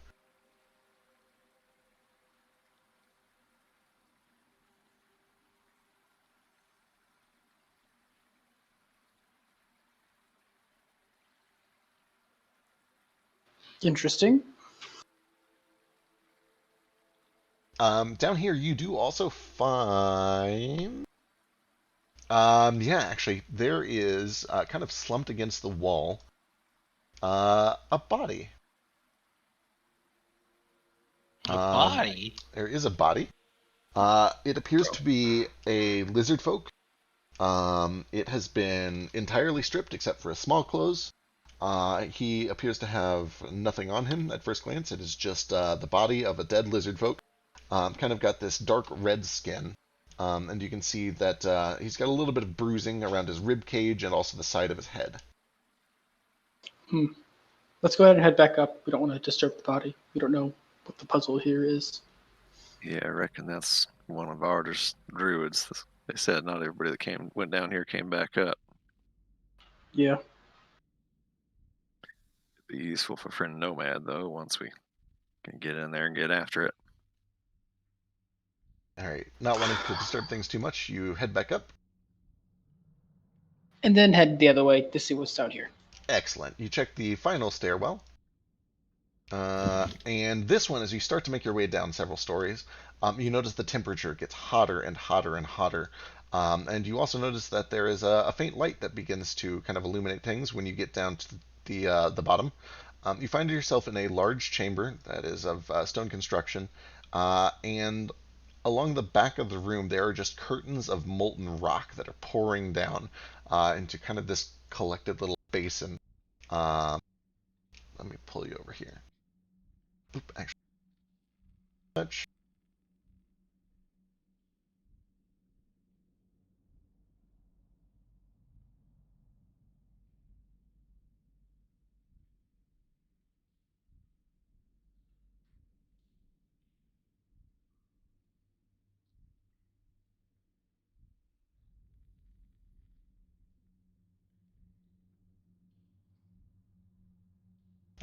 There are just these curtains of lava pouring down the walls along the back of this room. And in the center of them, there is a dark metal, kind of a flat, I don't know what the word is, like a statue, but it's kind of flattish. I'm sure there's a word for this. Pedestal? No, it's up against Facade? a facade, maybe? That seems about right. Of like a roaring dragon with his wings spread and his mouth open. That kind of is just placed a few inches in front of all of this lava that is pouring down behind it. Kind of like a mural, but it's clearly a distinct and separate work of art and not actually carved or painted directly onto the wall. Like an embossed relief or something. I don't know, that sounds right. In the middle of the room, you can see that there are 4 wooden barrels that each seem to contain some sort of a liquid. And then there are also 4 pedestals at the sides of the room, each of which has a different item that is kind of sticking up from it. And each of these items is made of what appears to be just kind of a dark iron. It's hard to tell if it's kind of rusted over or if it's dark just like a cast iron. Just a dark black metal. There's a hammer, an axe, a sword, and an arrow.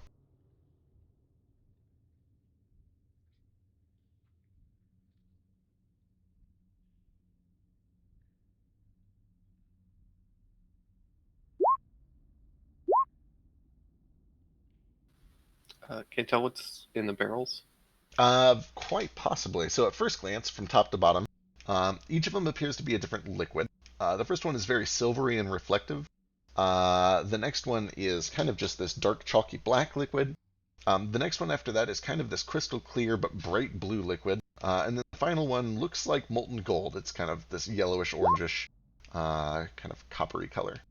But give me a Smith's Tools check. I was gonna say, do I recognize any of this? Very possible. You can also give me a Smith's Tools check.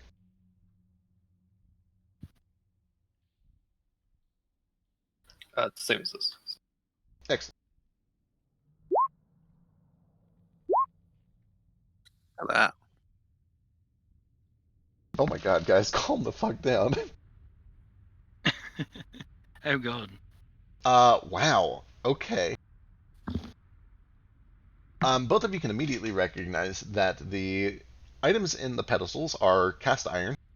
You would know that that is a terrible idea. Cast iron does not make good weapons. It's very brittle, it's very heavy, it's unwieldy. Clearly not designed to be used for their actual purposes. They would make terrible swords, arrows, hammers, and axes. Cast iron is not right for any of those things. And you would be able to tell the first barrel has many of the properties of glass or even diamond. It feels like compressed carbon of some sort. It looks a lot like diamond, but it's liquid, which is unusual to you because you don't typically get liquid diamond. The second one you both also, especially Gale, would recognize as having many of the properties of lead. It looks the same. It's just kind of this weird liquid form instead of the usual powder that you would see lead in. The third one, only Gale would recognize this one probably, but at first it's a little confusing. But you eventually realize that it has many of the properties of cobalt. Cobalt kind of tends to take on a bluish hue in a lot of different circumstances. It is known for having a very kind of sturdy structure, and it is also very resilient against. It's hard to work with as a material because it takes a lot of heat to forge it. And then finally, there's gold, which you would both recognize as being very soft and pliable and easy to work with. Although again, not usually liquid in this form. So top to bottom, diamond, lead, cobalt, gold.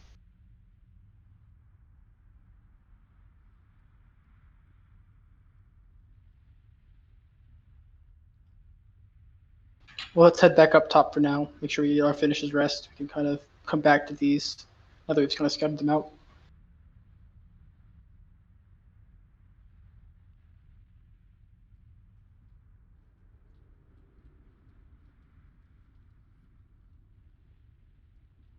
Right, you guys are able to kind of regroup, catch your breaths. Nothing terribly exciting happens for the next few minutes as you guys kind of recollect yourselves. Well,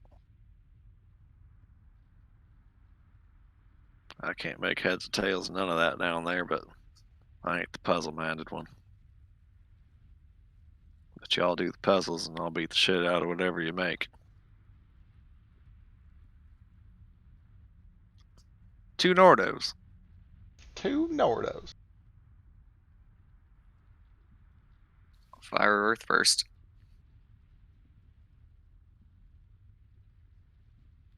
Don't suppose it matters a whole lot. The room down to the southeast, the water and earth. There's a dead lizard folk down there, so not terribly safe area, at least. And I imagine powerful druid like Varda knows better than to leave a body behind unattended. So maybe it'll, I don't know, maybe the danger in that room sticks around afterwards. What was the nature of the body? I didn't get a good look at it because we didn't want to tamper with it too much, but it had some bruising on its head and its chest, and Was lizard stripped. folk, red scales. Completely stripped? It looked like it. I'd like to get a closer look at it, see if I can tell what killed it, but we didn't want to poke around too much without the whole gang. Let's just knock out earth first then. Alright then. This one is earth, right? They're both earth. One's earth and water, one's earth and fire. Gotcha. All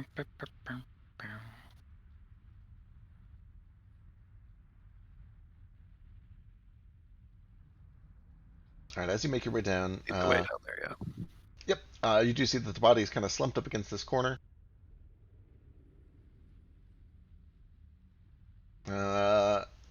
Despite the token, it is most of the way disrobed.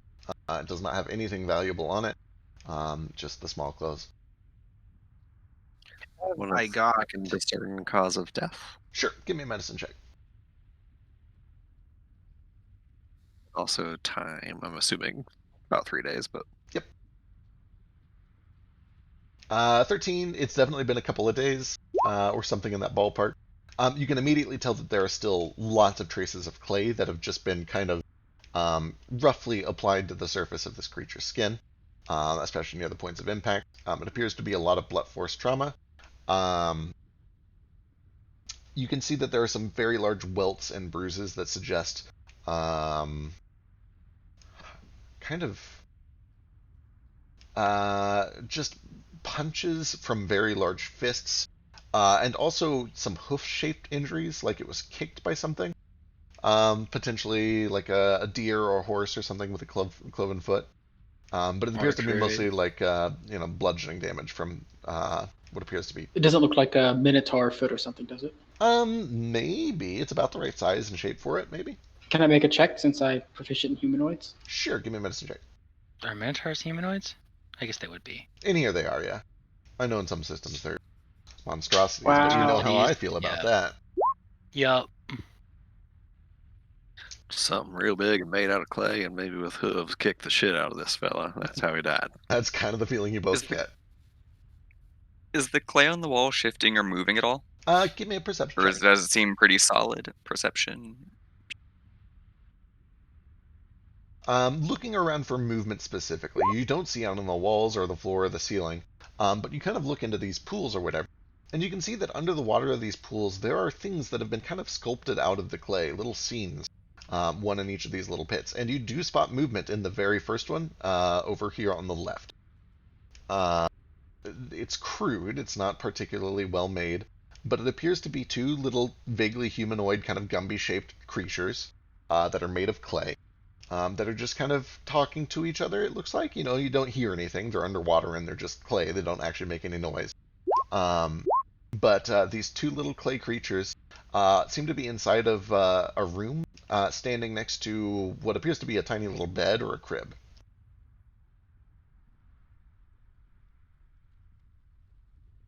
Is this body like leaned up on the clay directly? Is it touching the clay? It is. It looks like it has been propped up with its back against it. Okay. I'd like to, without touching the body directly, but like maybe with the edge of my axe, like try to pull it away from the clay, see if it's like, I don't know, stuck to the clay. Sure. It comes free easy enough. You can tell that it's a little bit rigid just because of rigor mortis. But it doesn't seem to be like, tethered to the wall or anything like that. It comes free easy enough. Okay, cool. After that, I'll just kind of pick the body up and move it to the staircase, kind of get it out of the way a little bit. Sure. In fact, I'll probably just go take it up the stairs and put it upstairs. Yep, fair enough. Can Quick I question. Yeah. Go get food. Did we heal? If No. so, how much? So the short rest thing that you got from that statue only applied to mana, key, sorcery points, warlock slots. Healing. That's true. We meant to use some of that to heal it. Yeah. Oh, right, yeah. I see what you're saying. You That guys is can take my a moment to heal if reminder. you want. Yeah. Did we heal before we start this bullshit? Let's do that. How lethal Tech has made Yeah. it. And clearly, they become stronger each time they die. Let me throw in some healing. Who all needs it? I need a bit. I could use a touch, but not much. I think Elise is still in pretty rough shape, maybe? She's a little rough. I'm almost at half. Aces, yeah. bloody. I'm at 34 out of 30 or 65. Yeah, Elise was pretty much dead until I sacrificed my health for her. So Thank you, Flick. We love you. All right. A big flick energy. we all love Elise, so I figured it's fine. 55 hit points to divide amongst the people that need it. How much am I missing? She'll take 15. And then anybody that's still missing stuff, I can pop you with my adrenaline gun. I'm down 20, but if other people need it more, I can take care of myself if I need to. I'm down 23.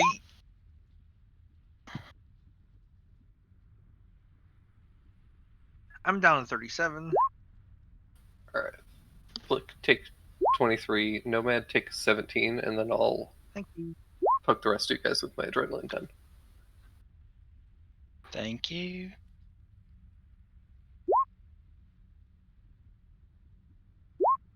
All right, so I got 6 adrenaline shots. So I'll do. I'm down 31. Oh Jesus! Okay. Well, You should have said something. Faster. I did. I said I was at 34 out of 65. It's too late. I You can get no hit healing yet. him. I can hit him with a cure wounds if your adrenaline guns are less efficient. well, my adrenaline guns are free, so Gotcha. You want me to slap him real hard and get him bloodied first so your dire wounds works better? He Um, doesn't. I might lose my concentration on my hunters. you know what? Since you're down so much, I'm just gonna do another aura. I got another aura. Delish. Whoops.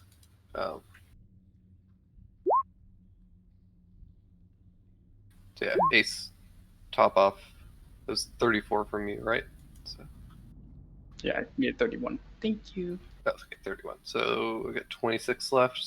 I'm still down 20. Nomad take another 10. Vasu take 16. Thank you. And then I'll hit Moat and Nordo with my cure wounds. Blessings. Swell. This is great. This is some amazing aura heals. Yeah, it is. I love Aura. It's real good. It's Healing Spirit before Healing Perfect. Spirit was Healing Exactly Spirit. 9 for Nordo. Hey, perfect. And 20 for Moat. Thank you. I can't remember if we've actually talked about this, but I like to imagine that Gale's aura vitality is like, I don't know, like a little tank of liquid about the size of a fire hydrant that he like spools up, and like a lawnmower engine starts going off, and it just emits gas in a big radius, just like a healing fume. Vapors. I imagine it's a fire extinguisher. Like, Sprinkler. Shoot you in the face with the fire extinguisher. yeah, just right in the Oh, face. drones is nice too. Itty bitty little healing nanobots flying around. Little mechanical mosquitoes that just Reverse stick you with mosquitoes. that. They just pump more blood into you. Oh, I don't like I that. really don't want to live in It's that reverse episode of Black Mirror. mosquitoes. Wow. All right. Do I see? I'm gonna look for like tracks in this room that match the hoof prints that I found. Fucked up this guy. Absolutely. Give me a survival check. See if I can find their origin. While he's doing that, I'm just gonna lean over this pool and I'm just gonna yell out, hi. Okay, Nordo, you take a look around, and there are tracks everywhere. It's like the entire floor in here is this kind of soft clay. So in addition to the ones that you guys have all left going around, there's tons of other footprints. You definitely can see some lizard folk, you see some human, you see some shoes as well as some barefoot. But then you also see lots of animal footprints. You see giant frogs, you see elk, you see some large, like cloven Barefoot. minotaur. You do see some bear as well as some bear. There's just a weird mix of like lots of different creatures, both humanoid and animal, all around here.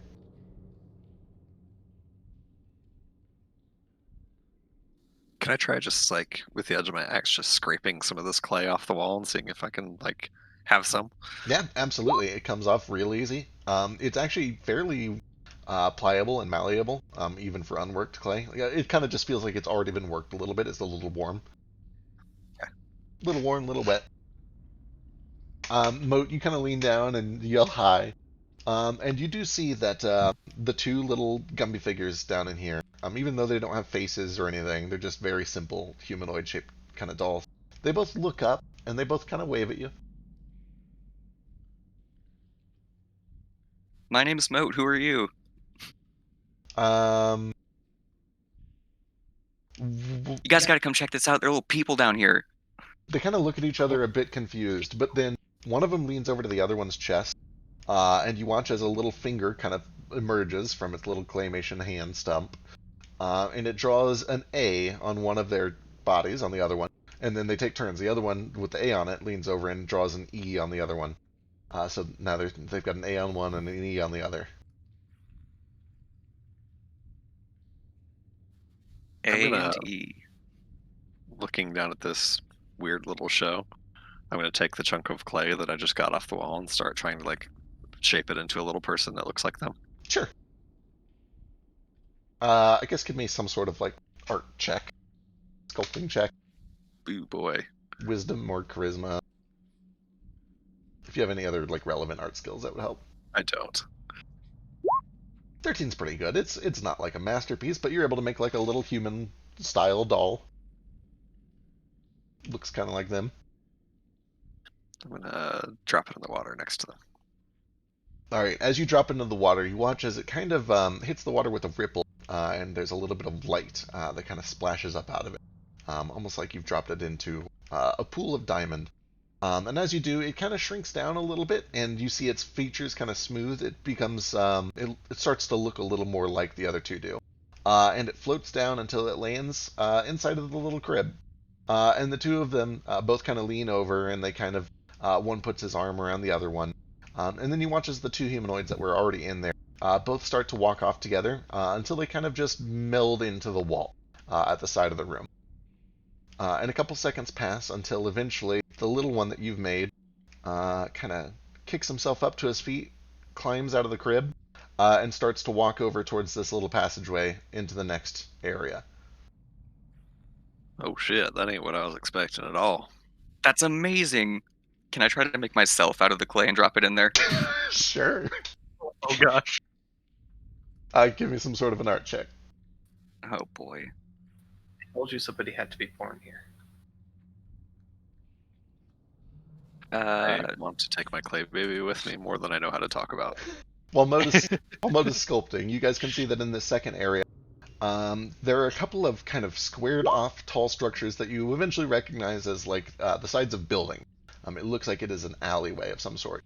And you can see that the street, this cobblestone street made of clay, it seems to be like alive and writhing at first, but eventually, on closer inspection, you can see that it's basically like claymation raindrops. It appears to be kind of just a rainy, cold little alleyway. And you watch as the little figure walks through this hallway that he gets a little bit bigger. Not quite as big as the other two, but big enough to kind of walk on his own. And eventually you find that he makes his way over towards this alley. And he kind of puts his hand over his tummy, and he walks real slow, and he kind of staggers. And eventually he kind of just slumps against the side of this alley wall with his hand over his stomach, kind of just looking a little miserable. Or make him some food. Make him some tiny food. All right, give me some sort of a make food check. Was this out of the clay though, right? Yeah. Or did we actually give him? Okay. I mean, unless you want to put actual food in there, which you can. It's dropping real food in there. Meanwhile, Moat has No, finished a I'll do. very nice image of himself, complete with the little 5 rings on his chest. What do you do with it? I drop it in. I got to see this shit. All right, you drop it in. Which pool do you drop it in? The first one. All right, you drop it into the first pool, and there's a little flash of light, and it drops in, and it kind of looks around a little bit, and it looks up at you. It looks a little confused.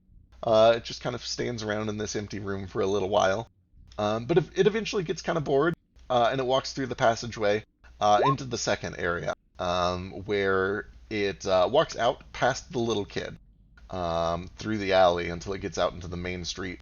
And it kind of just stops when it gets out to the main street and waits. It looks like it's thinking about something. Meanwhile, Flick has made some very, very delicious looking clay food. Since everyone's doing so good, I'm going to make something and make it really bad. All right, what are you making? Perfect. I'm going to make tiny little... No, I shouldn't make them weapons. That sounds like a horrible idea. Don't introduce war into this tiny little pool. That's mean. Ooh! I've got an idea.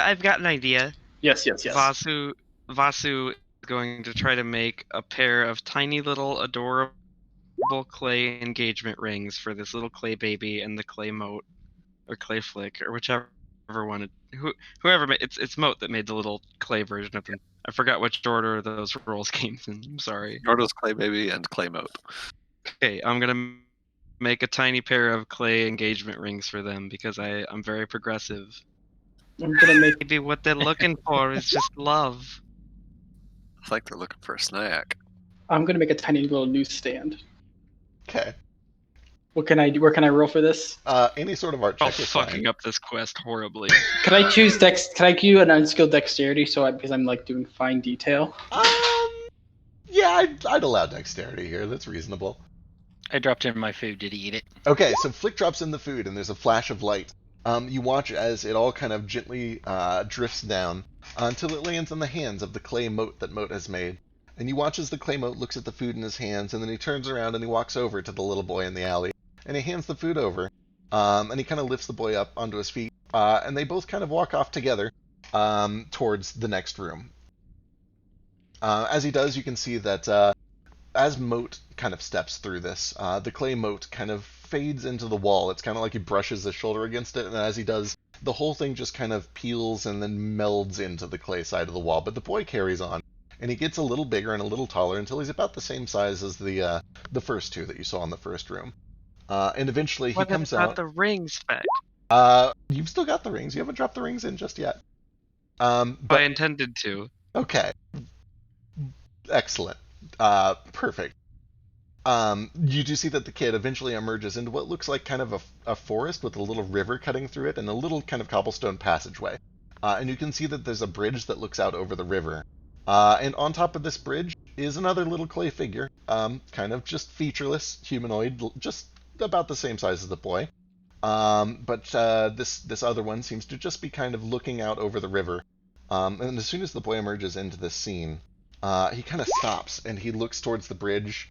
And he starts to look like real kind of nervous and unsure, but he keeps looking over at the other one on the bridge.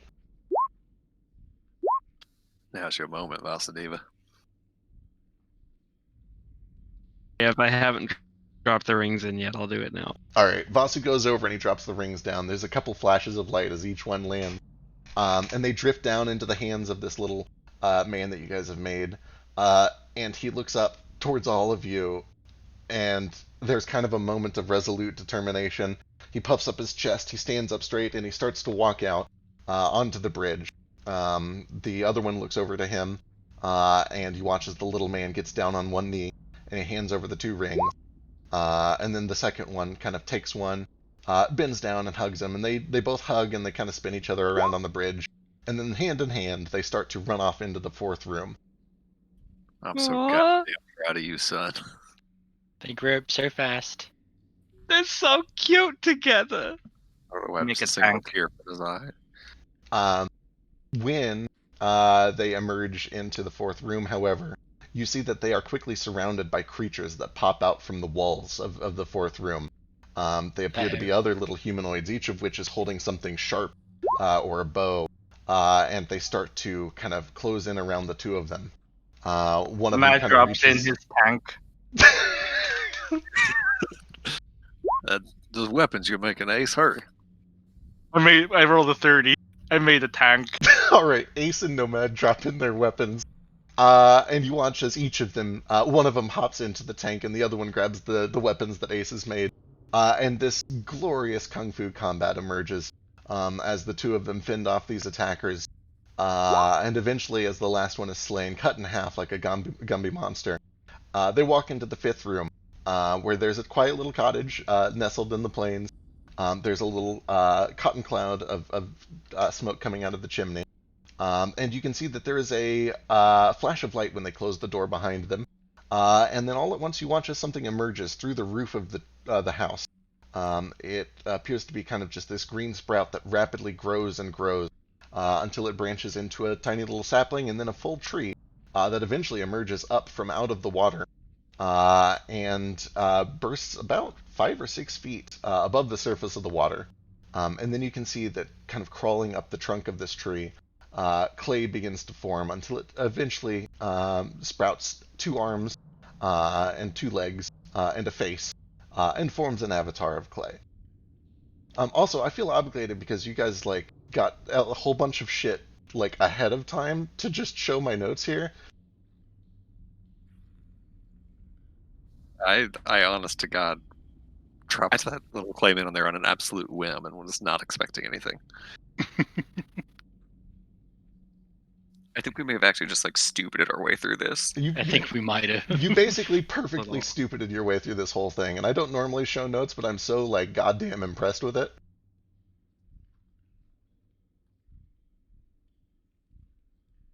We're just telling a story with clay. We needed this. Wow, we did it perfectly. Oh, we did it. Holy Okay, shit. What? Where's the notes? I don't Just see it. right of the map. We made it a little Oh. more romantic. A little bit, and also I skipped the water bowl part because I forgot, but that happens a lot. Anyway, notes are gone. I didn't get to finish reading. Well, sorry, I've forgotten how to remember. We stupided our way through Just Feck's close the scenario text. perfectly, but we made it a little more gay and a little more romantic. And that's about it. Episode title? Hang on, A first little being more title, gay and a little more I have to say it in character. Oh, we did it, but we just made it, a little more romantic and a little more queer-like. Now it Everything can't- can be solved with application of tanks. What is that name? That's man? also what a is very good tank? I've title. never heard of that. I ain't never heard of no tank did- either. It is a cannon on wheels, but also rideable. I thought about Huh. making one yesterday, but did not have the resources. I was going to be the first tank engineer. There's still time. You basically just were the first tank engineer right now. It's your prototype. You gotta patent that before someone steals it. What is a patent? My Um, world is not evil enough for patent law to exist. Okay. Can we start it? I don't like you to- can start, I don't be like the to dive first into guy. to dark and traumatic things. That subject matter is too dark for my campaign. Patenting laws. God. You'll Pa- murder my clay son, but we can't talk about patents. Yeah, exactly. Patents are the worst thing that has happened to innovation in human history.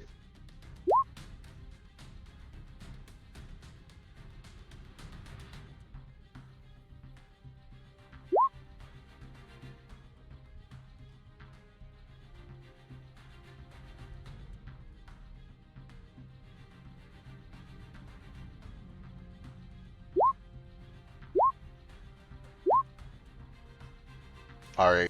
As this avatar of clay emerges, you do see that its eyes are streaked with this black corruption, and it immediately lashes out towards the closest person, which is Norda. But Flick, you're the Aw, first it's to corrupted. react. It is, unfortunately. And we have to murder our children or child. Let's see. Is that smoke over on the left? So that is basically a boulder that is giving off clouds of like dust. I didn't have a Okay. good avatar of Earth sprite. That's So fine. is it earth and water? Earth and water. Earth and Okay. Okay. And What's we the have to clay kill one? everything, right? Alright. Yep. Okay, I'm gonna put our But I clay love child them. out of their misery. I love them too, but we gotta do it. Oh boy. Oh my god, calm down. Who's this on? Jesus. Yeah, the avatar clay. Alright. Shit. So 23. 8 and 15. 3 solid hits back to back leave these massive just clay indents at the points of impact. You can see beneath the clay that's been revealed are branches of this tree that kind of snap themselves free. Disengage and get out of the way. Hide back here. Alright. Don't make a line. Hide back here. Also, This what is room is very line shaped. what's the lighting We've in fought here? enough of these water ones to know that probably. We'll say I that, haven't, but we'll say the water is giving off enough light that everything up to basically up to the space you're in, but not including the space you're in, is dim light, and then everything beyond that. So you're currently in darkness. You're at the edge of darkness. Yes. You Isn't that like you probably have about 10 minutes left on Holy Weapon. Sick. So how long has it been since the start of the last fight? Because I have a couple of things too. It'd be about 25 minutes. Oh, okay. So all my shit's gone. Alright, Moat's up. Alright, I'm gonna take a step this way and provoke from the water boy. Let's see. I don't think he can take it, actually. No, he can't. Oh, tight, even better. I will use my bonus to Wrathful, and then I'm gonna swing on the Avatar. No good. No good. Second attack. Better. That one's good for 17 points of slashing fire. And 12 from the Holy Weapon. There's Wrathful. I love that Wrathful is so consistently terrible on damage. As long as the fear keeps working. It's only 1d6 damage. Oh my god, finally saved against the fear. Okay, and then I'm gonna smite also. Since I got all that mana back. 24 fire damage. Alright. And then with the rest of my movement, I'm just gonna get behind him. Alright, sounds good. Let's see. At the end of your turn, as a legendary, the Avatar extends her hands out towards either side of the wall here. And you can see they kind of just meld into them, and they begin to pull. And when they do, these massive shapes are pulled free of the wall until they form very large versions of the little humanoid creatures that you had seen down in the pools. Except these are the ones with weapons. And they join the fight. Oh no. Is she Bless gonna you. pull a tank out of that wall? I hope not. Actually gonna put that out the wall. Oh no.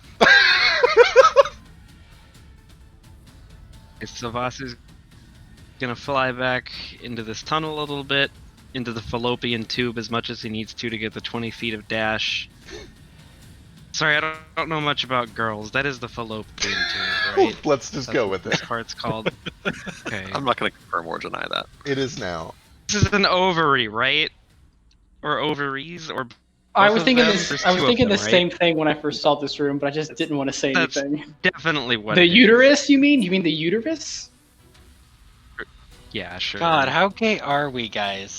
I'm How many gay, gay guys ignorant as fuck, and I'm not Dude, sorry he's been about married. it. Listen, even straight guys don't know the parts of the vagina. So Okay, that's fair.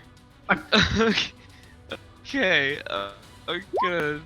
Yeah, I'll take whatever movement I need to get the 20 feet of movement in a straight line to get the dash and ignite on this earth elemental here. He probably doesn't do shit though. You got the dash on it, right? Does that give it advantage? I think it does. Pretty sure it does. So 20 hits for 17. If you're gonna say it does, then yeah.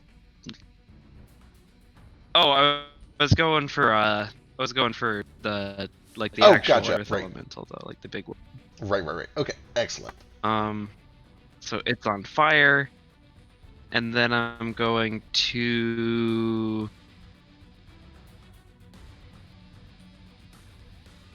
I'm just gonna keep beating it up. First, give me a con save. No thanks. But also maybe Please hang on. do. Yeah, I will. It's not like it can be immune to stun, right? Oh Jesus. No, it's not. But it's got that instead. Yeah. Okay. I'm just gonna keep trying to beat it up then. 26 is probably okay. Yeah, that's a great hit. Yeah, I was See, the uterus is a little heart shaped, right there on the inside. Thanks. Thanks.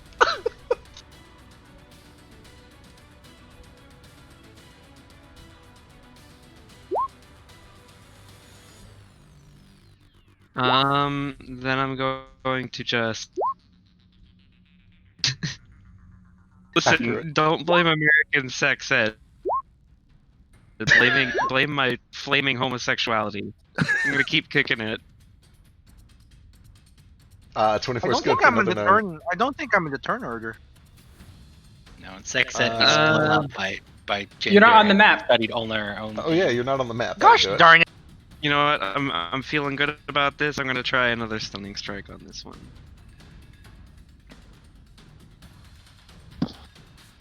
A con save. It was here. Haha, Oh my shit! god, it actually fucking failed. God damn it. Missed it by fucking 1, and that's all I need. I'm gonna kick it again, and this time it's gonna be an advantage. Yeah. Thing. 25 is good for another 10 points of slashing. Just a second, let me get Nomad on here.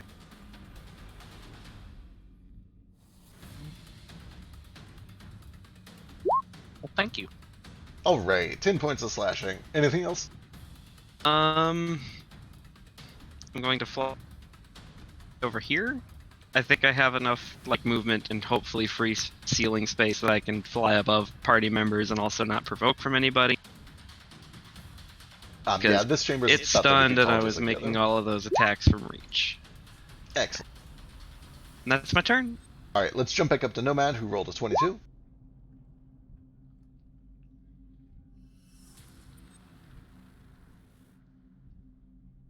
So I have my mouth full. Just gotta try this on the lady. That's a fail for 10 points of psychic damage. And, it's And got the the next D4. time, yeah, D4. Next save. Excellent. Alright. Anything else? That's it. Alright, Ace, you're up. All right, I move my hunter's mark to the avatar. And he has not acted yet, has he? She hasn't.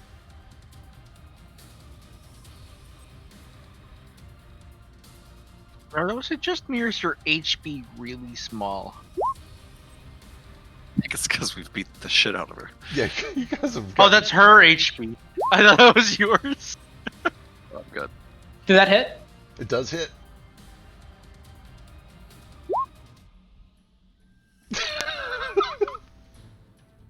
Was that 28 for another damage? 10.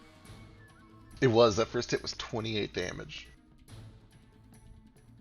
The second one was another 10. 15 doesn't get through the clay though. And then I guess I'll kind of duck back around the corner here. All right. Let's see. Elise is gonna step over to Heather, and she'll do just a normal spiritual weapon because she's kind of middling on mana.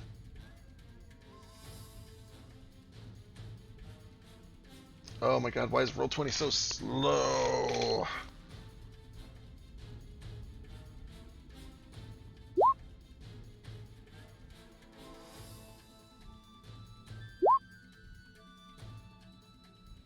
Uh, 15, no good. But she'll try a regular swing. 17, I think, just gets through. It does for 10 points of slashing. The Avatar's turn comes and goes, and she's stunned. Gets some rebound points, though. And Nordo's up. Nordo goes into a blind rage. I'm not actually going to rage, though. He's just very angry about losing his clay son. Just gonna start swinging recklessly. This is our clay son. You took my boy. Jesus. Yeah, 14, no good. You're hitting, you're just not quite Not hitting attacking the recklessly branches because he's underneath. stunned. Har har.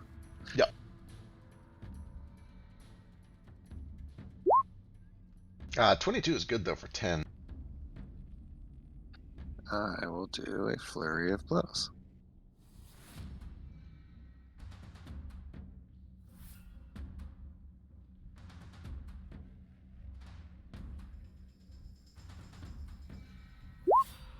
It's 27 is good for 8.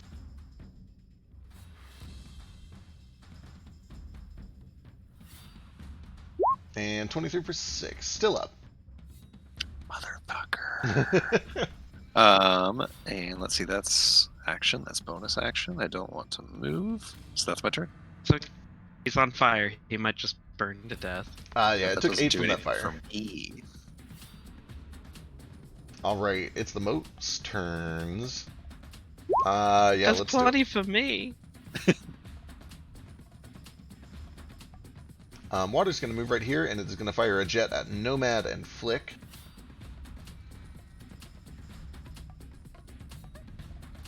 Awful damage, but I need dexterity saving throws.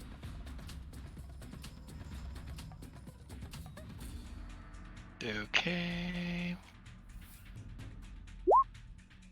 Aw.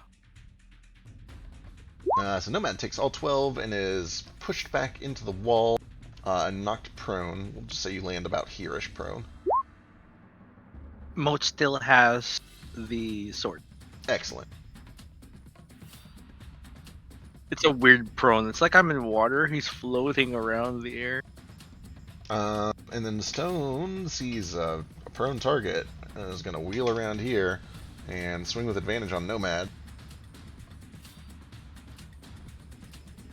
26 hits anyway. It sure does. 24 points of bludgeoning on Nomad.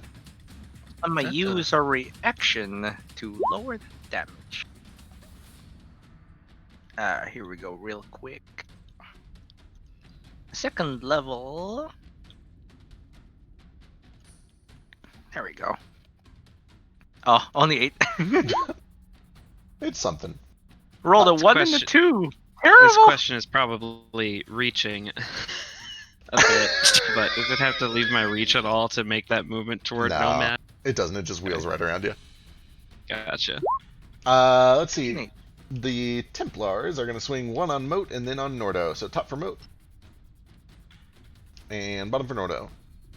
Both miss, I think. Yep, no good. Alright. Top of the round. Ace, first act.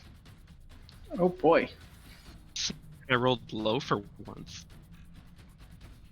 God damn it! You would roll That low. fucker's You gonna had be the right. standing forever. Oh, it still Still- goes after me still though, so is I guess dead. it really doesn't do much. Still, he goes very last. I rolled a She- 3. Can I? I already used my inspiration, but just for future reference, can you use your inspiration to like fuck with your You can't. initiative? You can use inspiration to put yourself anywhere you want in initiative for 1 turn. And you can do that with rebound points. I think rebound does something similar. Yeah. Oh my God, Ace. Any rebound points for This those is on the 2 avatar. seconds I was frozen solid? You didn't. You didn't lose any actions because of Okay. it. Sorry, who'd you say this was on, Ace? The Avatar. Shit. God damn it, Ace. Yeah, that does it. There's a burst, and you watch as the black energy pours out of the eyes and rushes past you up the stairs behind you. Perfect. And then I use my bonus action to move my Hunter's Mark to the Smoky Boy who just hit my best friend, and I shoot him. All right. Thank you. Can't he see me? I'm in darkness. Let me double check. I think these things have blind sight, but let me see. Maybe even true sight. Yeah, they got true sight. They see. True sight, jerks. Sure do. Still, though, that's 11 points. Then I'm gonna back over here. All Good luck. right. That brings us to the Templars, who are both going to. They're going to stay on their targets, actually. So top one on Moat, bottom one on Nordo. Both missing with, I think, the exact same rolls. Which brings us to Nomad. He's gonna use half his movement to like get back away from prone, out of prone rather. And he gonna. Oh, I don't have that prepared. Oh, I do. It's fine. I can do that. I don't think there's any way to. Yeah, everyone will get hit in this room. Do it, I dare you. I'm just gonna, Oh, the lady's dead. Cool, cool, cool, cool. I'm just gonna psionic assault the guy in front of me. Or telepathic. Yeah.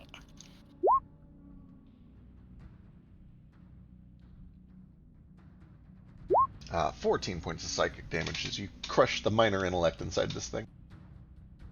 I'm gonna stand my ground here. Alright, Moat. Oh, actual Moat. Okay, I am going to just attack the Templar next to me. Alright.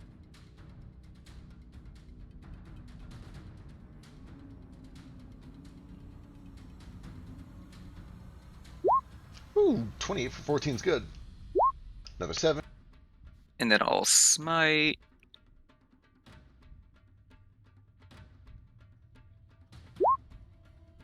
Another 16 on top of that. You can And see the clay second starts attack. to bake and harden and then crack.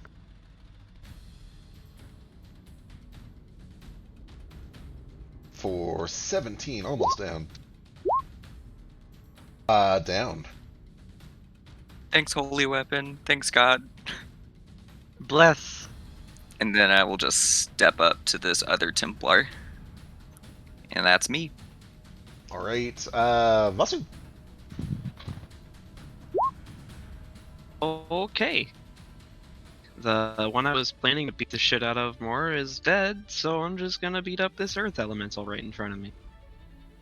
Who's gonna fly out to give me advantage on this first attack? 24. And a 29. Good lord. Both hit for total 22. And Shoe's gonna hide behind me for whatever good that might do. And I'm gonna kick it again. For another 11. Where are these rolls on the important enemies, Vasu? Right?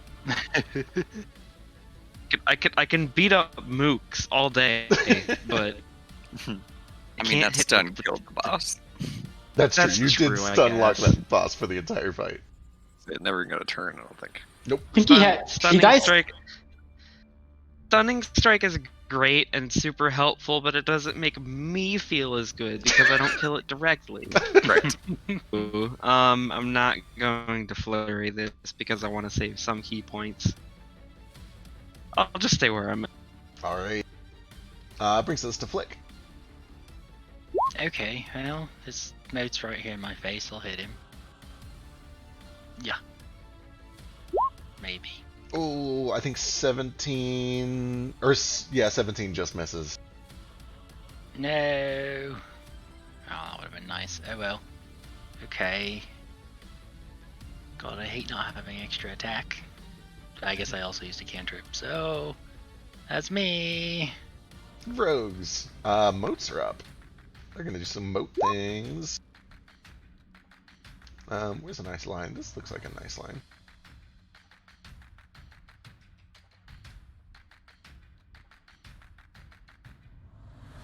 So this is gonna swing up here, which I think that does provoke from Vasu because you have reach, right? Sure, I've got like fucking 15 feet of reach, dude. Oh, it is still within 15, so yeah. I mean, okay, I should, for the sake of reach and opportunity attacks, I should clarify. I have 15 feet if I want to make an unarmed attack, or Gotcha. it's 10 feet if I use my spear. Can I Yeah. like choose for You the can. sake of opportunity attacks? So the way that I rule it is if you leave the range of any particular weapon, you can make an opportunity attack with that weapon. Okay, cool. So yeah, if I'll you have a definitely make a 10-foot reach, spear you can do it. attack. Okay, perfect. 22 does hit, so it gets stuck in place, taking 12 points. Which means it's going to fire a God, jet. I love Sentinel. Right, it's so good. So this is going to be at Elise and Moat instead now.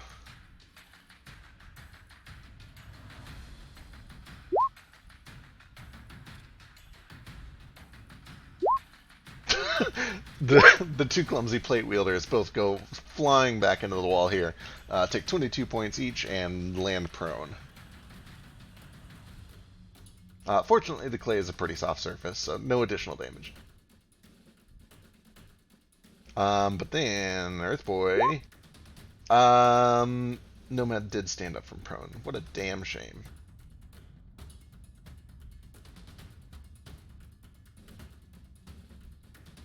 This is going to be on Vasu. Oh no, I think 16 misses. Yeah, that's a big old man. Shit. Elise is going to use some movement to stand up, swing around, spiritual weapon, and swing.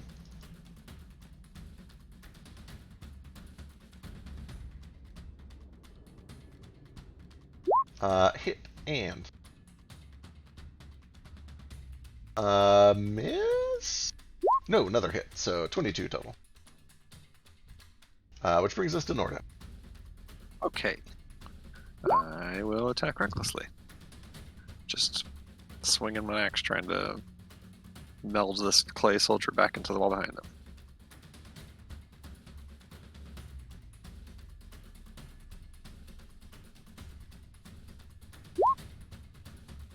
27 for 14 is good. A huge part of them gets stuck to the wall. Another 14 doesn't quite do it, but he is nearly pinned to the wall. I plant a foot on his chest and try to just smash him into the wall.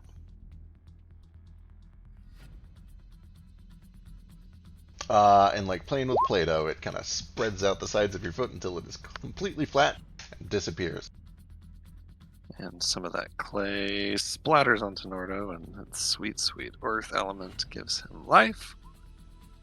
Let's see, that's action. That's bonus action. I will go ahead and get base to base with these two, and that's my turn. Actually, let's not get in a line. I'll stop right here. Alright, top of the round. Ace up. I'm going to bonus action aim and shoot him. Alright, fire away.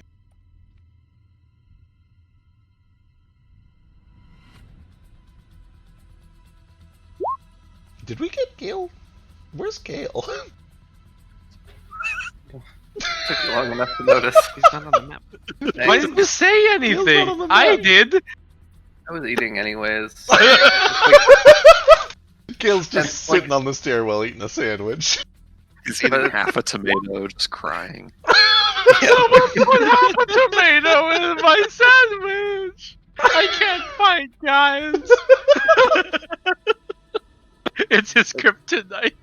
By the time I finished eating, though, like the boss was almost dead, and I was like, well, you guys are fine. I'll heal afterwards. Keel's But back upstairs, like setting up his aura vitality sprinkler. Uh-huh. Alright, he slams into this thing for a bunch of damage. I think that's 43 total, something like that. Anything else? That's my turn. Alright, Flick's up. Okay. Thank you for reminding me that aim's a thing, because I'm dumb and forget. Sure is. It's so nice. So I'm gonna aim and then do this. Oh Not that I boy. needed it that time. There we go. Yeah, 28 for 20. 20. Math is hard, especially basic math, adding 2 to something. Alright, anything else? Nope. Nordo. Okay. Which one of these is the bloodied one? I can't tell. The Earth Elemental is bloodied. Okay, in that case, I'm going to go ahead and wheel up just a little bit closer to the Earth Elemental. Kind of get my axe out and start swinging. Recklessly. Actually, you know what? I can't believe I'm even saying this, but this one's not going to be reckless. Who are you? Ooh, didn't need it. And as Nordo's axe cracks into this thing, blood red roots snake down and kind of burrow into the stone and try to basically tether it to the clay next to it. Just click it. There it is. Okay, it's good. Second attack.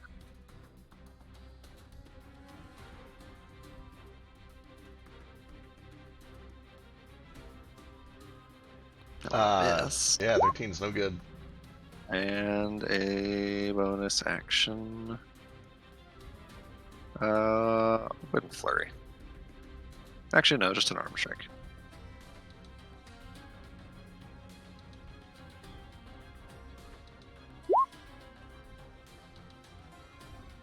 Lands for 6 more points. Cool. That's my turn. Alright, Watermo is going to fire straight down at Nordo and Flick. Need dexterity saving throws. And then Moat's up. Okay, I Fuck. will. Rip. Let's see here. I'll stand up for half, and then 15 over, and then attack the water bully. Alright, Nordo, you take 12. Flick, you take all 25 and are shoved back 20 feet into the dark stairwell. Oh my bad. I thought I heard I was up. You are. I kind of skipped ahead. I'm keeping Oh, it moving. gotcha. Oh, okay. Thanks for doing the damage. 14 is no good. Okay, second attack. 24 is great, though, for 11. And then holy weapon, and I'll smite.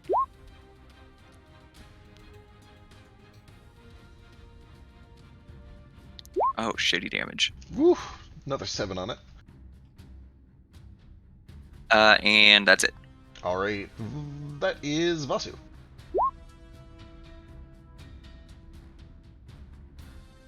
I'm gonna wreck it. And for advantage because you don't do flanking because you hate fun. Yep. Hey, we voted on it. 27. 27 for 18 is good, and that is enough to cause this thing to shatter. Its energy explodes. 27 totally fucking hit. Definitely does. Nordo. Its energy bursts out and coalesces into the water one, which turns into this kind of muddy ball of clay. I'm going to continue to attack the water one. I didn't even see that it was still there. Did it first two? It does 20 for 16.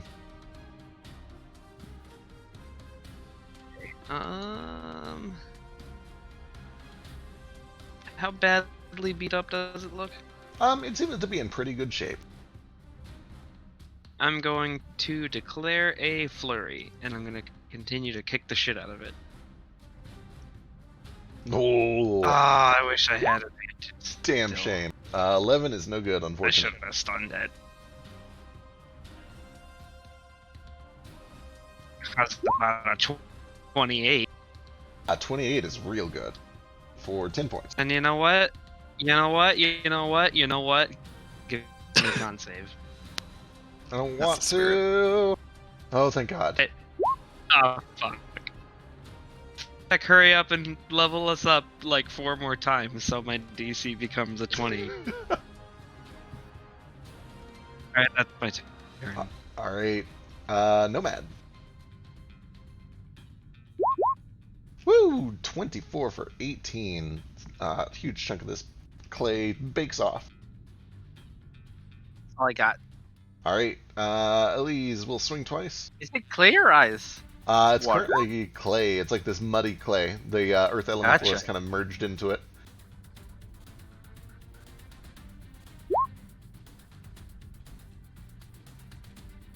I like to imagine I hit Elise's sword, making it super hot, and we do a joint attack. Hell yeah, combo attacks are the cool shit. I gotta add that shit eventually. The spiritual weapon hits, she does not. That brings us back to the top of the round.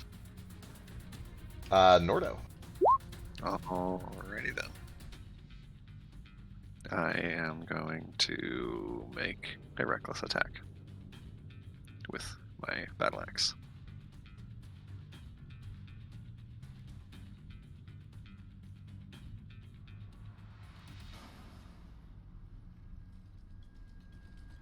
These things are immune to restraint, right? They are. Cool. 28 is good for 9. And another one for 8. Still kicking.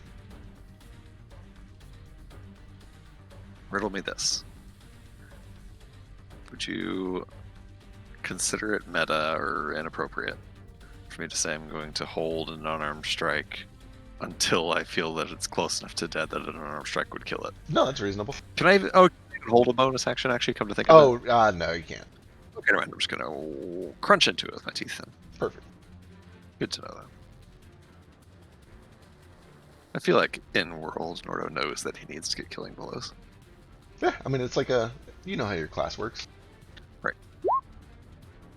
Oop, not 23. It was 23 to hit. There we go. That's action. That's bonus action. I'm not going to move. That's my turn. Alright, flicks up. Okay. Well, I'm back here. It's fine. Put me in range for my thing, which is up.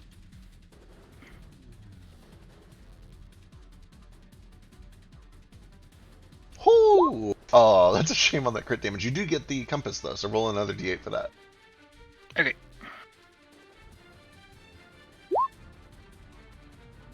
A bit better. Much better. And the second one is actually enough to finish this off. The mud sprays across the room, and once again, everything goes quiet.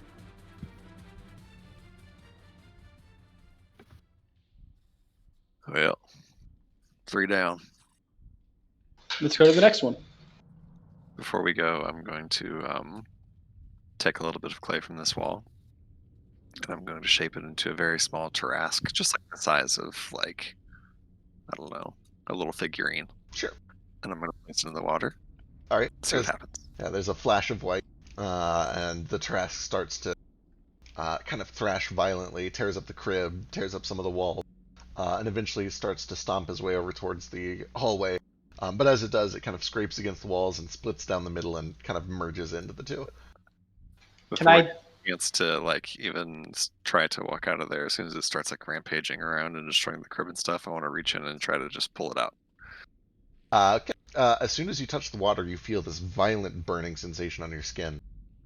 Give me a Constitution saving throw. I've made a huge mistake. Maybe. We got past the puzzle and then we fuck up. Then I fuck it up. I just want to take a little clay Tarrasque home with me. Fish it out with something else. You take 10 points of acid damage as you kind of pull your hand back. Oh no, you're at temp HP. I didn't even have any temp HP. Jokes Oh on no. you. Real HP. Less valuable. Well, don't try to fetch anything up out of that water. Hold on, I want to make something real quick. I can mage hand it out for you if you want. try it? Can have a tiny little Pretty Tarrasque crazy rampage. out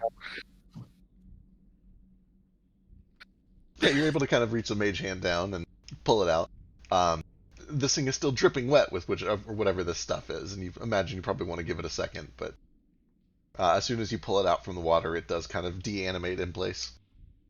Oh, terribly sad. Aw. I wanted a tiny pet clay Tarrasque. Well, Can I'll still we? take it with me. Yeah. Can we use some fire to cook it so at least you have like it's ceramic and not squishy? That way you can keep it in your bag without it like squishing. That's probably a wise idea. Here, Mo, can you roast this thing up for me? I thought you'd never ask. Okay, does anyone here know anything about ceramics? I'm pretty Nope. sure Neo does. Kind of. What? More in character. Or I guess, Blacksmithing proficiency. Does that count? That's actually kind of reasonable. You could give me an int or a wisdom check. Let me see here. Perfect. Oh no. I have Mason's tools, though, I feel like, with the net one. yeah, 15, like even with a nat 1, 15 is pretty good, and like they definitely know how to make clay shit. Yeah, working together with Gale's advice, you'd probably know that you need to do low heat over a long time rather than just like scorch it all at once, so it doesn't crack and splinter or whatever. And you're eventually able to kind of crudely bake a little clay Tarrasque. Gotcha. Well, that'll hold up good enough. I can stick it in the oven, sort of like a roast. While A he's lot like a doing, roast. while they're doing that, I'm gonna make 2 little clay figurines to put in there. One of my mom and one of my dad, and I just put them in there so they can be together. Aw, cute. Oh, do you want to dress it too, Nordo? Do you ask if I want to dress it? Tress it. That's when you tie rope around it, a twine, so it keeps its legs shut and make sure it cooks evenly. Well, I ain't Keeps never heard its that legs word. shut. Sorry, I this rec- is probably a little out of character, but I know a little bit about cooking birds. And you always Oh. want to tress them to make sure that they keep together and cook evenly. Otherwise, carry Well, on. I know what you're talking Rope about. if you want it. I hadn't heard the word. I know what you're talking about, though. That's the thing. You just didn't know the orcish Sorry, word for it. I learned it from my ma. Yeah, Who orcish can word cook? is Bunga Bunga Bird Bird bondage. tie. Bird bondage. Bird bondage is the new title for this session. Um, Voting for it now. Vasu's mom Oh, is did- all about keeping your legs together, which is why there's only 2 of them. On that note, Best for I last. actually have to go to work. So, and this next year, Yeah, we'll sorry, I continue to totally beat the didn't shit mean out to of actually everything. interrupt to say that. It's totally fine. That'll be fun. But I'm gonna go to work. Feel free to Jaeger Nordo. He attacks everything recklessly as always. Excellent. Y'all have a wonderful rest of the session.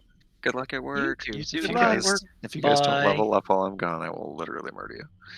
Okay. Feck about that. I know when you guys are leveling up. Is it right now? Before Uh, we do the fire? All right, what do you guys do?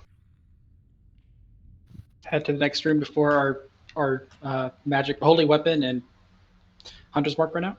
All right. You guys emerge up the stairs, running over, trying to take advantage of the last probably like 3 minutes of your holy weapon. You do see when you get out that the strange energy inside of the blue statue is kind of trying to pull itself free. The other 2 statues appear mostly unaffected, except for the Tarrasque is now bleeding out of one eye. All right, you guys go ahead. I got to do a thing. I'm gonna go over to the blue statue and try to connect with it at that same sort of key level that I did with the lightning one from earlier. Sure. Now that it seems like it's trying to release itself. Yeah, you do see that both of its eyes have been kind of overrun and wisdom it's starting check? to spread down its neck. So yeah, go and give me a wisdom check.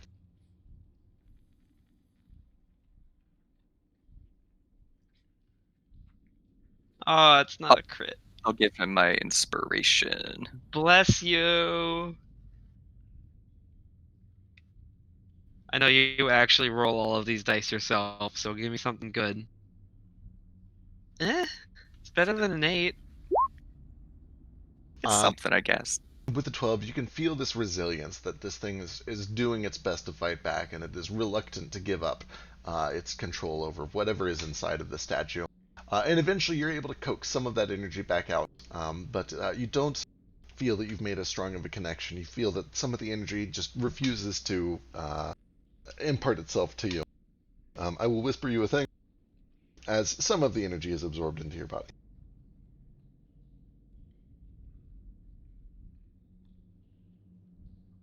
Oh boy.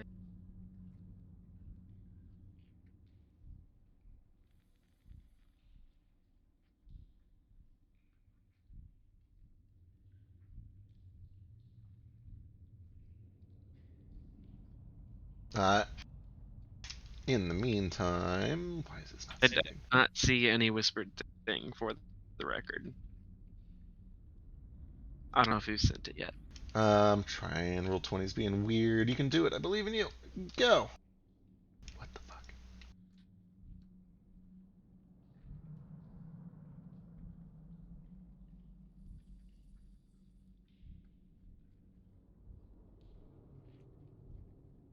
There we go.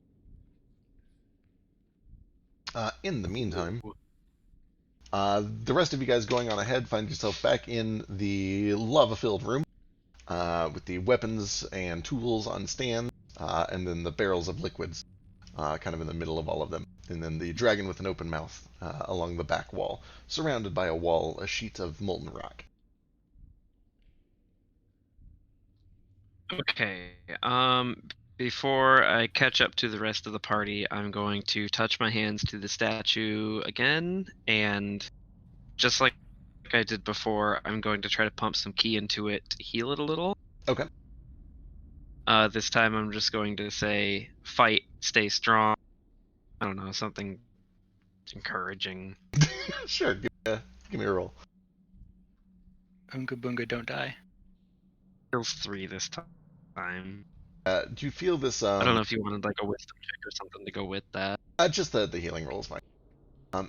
Anytime you try to connect with the spirit, you feel some sort of distance. There's this kind of almost disdain, as if it doesn't want your help. It doesn't. It feels not just distant, but almost hostile towards you. It's reluctant to take any sort of help or make any sort of connection with you, and seems to do so only out of absolute necessity.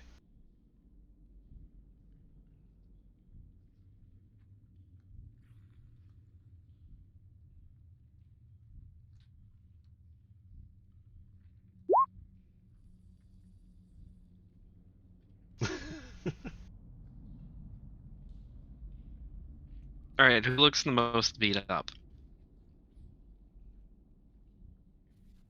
I'm down 22. I think anybody Olivia's bloody? down 22 also. I'm not bloodied, but I'm. Where's my HP at? Oh, I can't click it. That's why. I'm a 55 out of 93. I'm down. God, how much HP do I have? Yeah, I'm down 38. Down 21. 31. Math is hard. Alright, as Vasu flies down the stairs to catch up to everybody else, he's going to lay a hand on Nomad and Moat's shoulders, and you can each spend as many hit dice as you want and roll the max for each of them as I channel some of this ki. You said roll max? That's sick. As many as you want or need.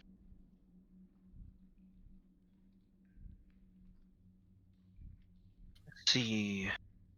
I think I'll need to roll 4 of my hit die. Let me count, actually.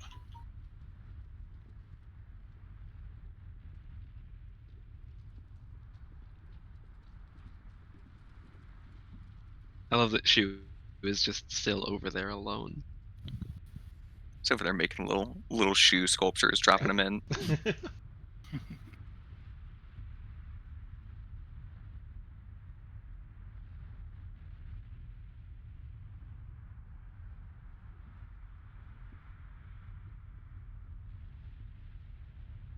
Is there any Wait. reaction when you try to walk towards this dragon facade in the back? So there's no change in the environment. It gets very, very hot, uncomfortably hot. You're kind of okay just because of your heritage, even though you don't mechanically have it. But even for you, it is. Maybe he's an ice devil. It's true. It's possible. I did actually grow up in a forge, although this is definitely hotter than that. Yeah, definitely Sure. is. Kind of. I actually was a little bit surprised. Lava, not as hot as I thought it was. Like it's pretty fucking hot, but it's not. It's not quite as hot as I thought it would be. No? Nah, like it It ranges. is melted rocks. Right, it's molten rock. It tends to range between, if I remember correctly, about 1200 and 1900 degrees Fahrenheit, which is like crazy fucking hot, of course. But like that's kind of comparable to like a lot of kilns and forges. So like just much more of it. It radiates a lot more, and having this much in one place, it's the entire thing is baking down here. It's pretty terrible. You probably would not want to stay down here for a long time. And are probably only able to stay down here for an extended period of time with the help of some spells.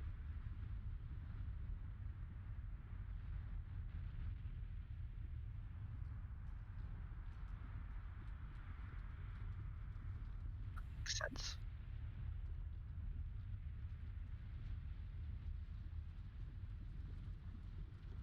Alright, so what's the deal with this room? None of this is good for blacksmithing, right?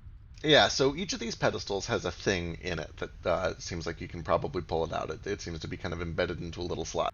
There's a hammer in one, an axe in another, a sword in one, and an arrow in another. And all of those things embedded into the pedestals appear to be made of, looks like cast iron. And then in the middle of the room, there are 4 barrels that are filled with liquids, which you've identified as having some properties similar to materials that you guys know about, but they're all liquid. So it's like liquid diamond, liquid lead, liquid cobalt, liquid gold.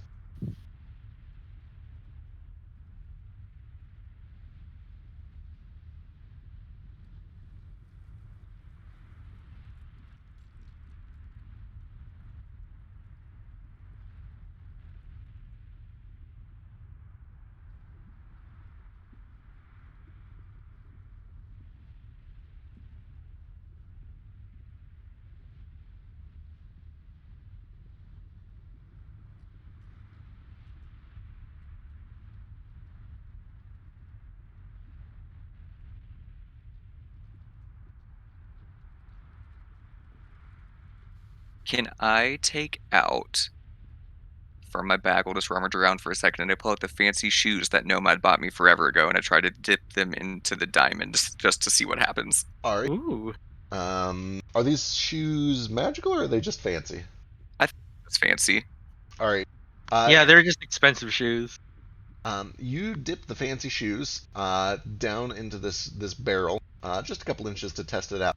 And as you pull it out, you find that the front couple of inches of the shoe that have been submerged in this pull back and appear to be made of diamond. They kind of give off this sparkling array of colors as lights kind of filter through their prismatic edges. It even comes out kind of cut and polished. We're rich.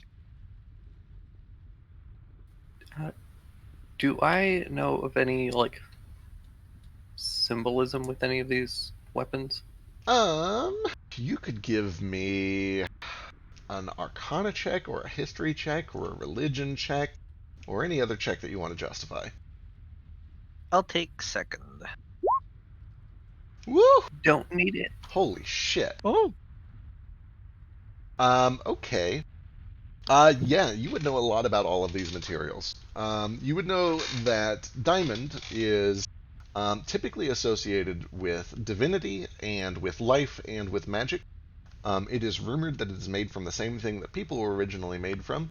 And that is one of the reasons that it is used in a lot of restorative magic, is because a lot of people believe it contains the essence of life inside of it and the essence of magic. You would know that lead is almost the exact opposite. It is very anti-magical in nature. It is used kind of as a symbol for the mundane and natural, and specifically things that are used to counter magic. You would know that it's historically very low value. You would also know that it has some religious ties to Zuwanu, You would know that gold is kind of just a precious metal. You don't know of any like really strong ties to it, except that dragons do love wealth, and gold is typically associated with wealth because of its luster and the fact that it is very malleable and can be used to create jewelry very easily. But cobalt, you would actually know quite a bit about cobalt. Importantly, you would know that cobalt is where the word it was named for kobolds originally because it was discovered and introduced to surface society by a group of kobolds from the Underdark. You would know that one of the reasons that it is valuable is because it is a very high melting point, which makes it very useful as a tool for smiths, because you can make tools out of cobalt that don't melt at the same heat that the things you're working with do. You'd also know that it can be slightly poisonous sometimes. You don't want to ingest a whole bunch of it. I start drinking. Well, I'm gonna have Toto dip his claws into the diamond. And then I'm guessing that cobalt, we want to dip the hammer in cobalt, probably the arrow in diamond, uh, the sword in gold, and the axe in lead.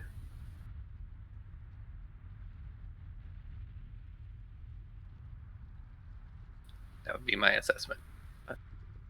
You do see that when Toto dips his claws into the diamond and pulls out, sure enough, they come out sparkly and diamond-like. They kind of clatter on the ground when he puts his paws back down onto them. Cool. I'm gonna give him disadvantage on stealth and a +3 on his attack. Sure. Damage or rolls? Everything. Is diamond harder than adamantine? Which one is harder? Diamond is harder, in the sense, but it's also more brittle. Adamantine is typically Gotcha. more useful as like a building material, because although diamond is very hard, it is also very brittle, and if it succumbs to enough pressure, it will crack and splinter. But it's very good for like etching, scratching. It's used in jewel cutting a lot of the time. Cool.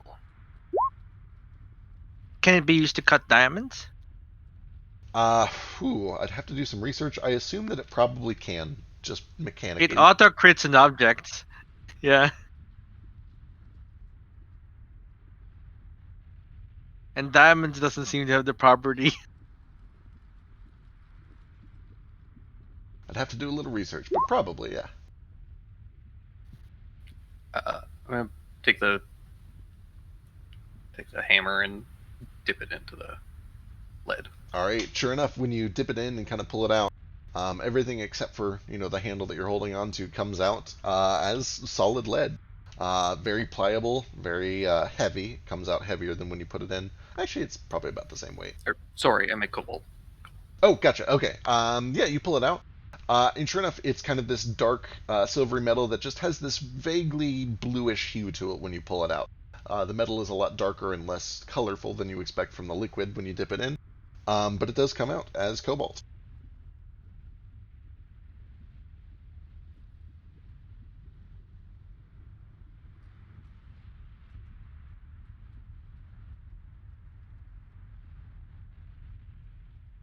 Why are you dipping that in that?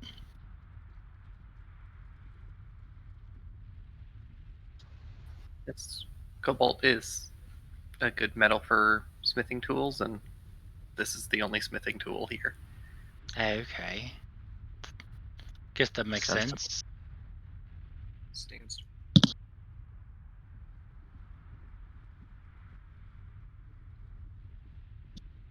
I'm gonna walk over to the edge here, and I'm gonna mage hand one gold piece over to the dragon and just see if there's any reaction at all. I can't believe he's not here for anything. Okay. Give me a perception check.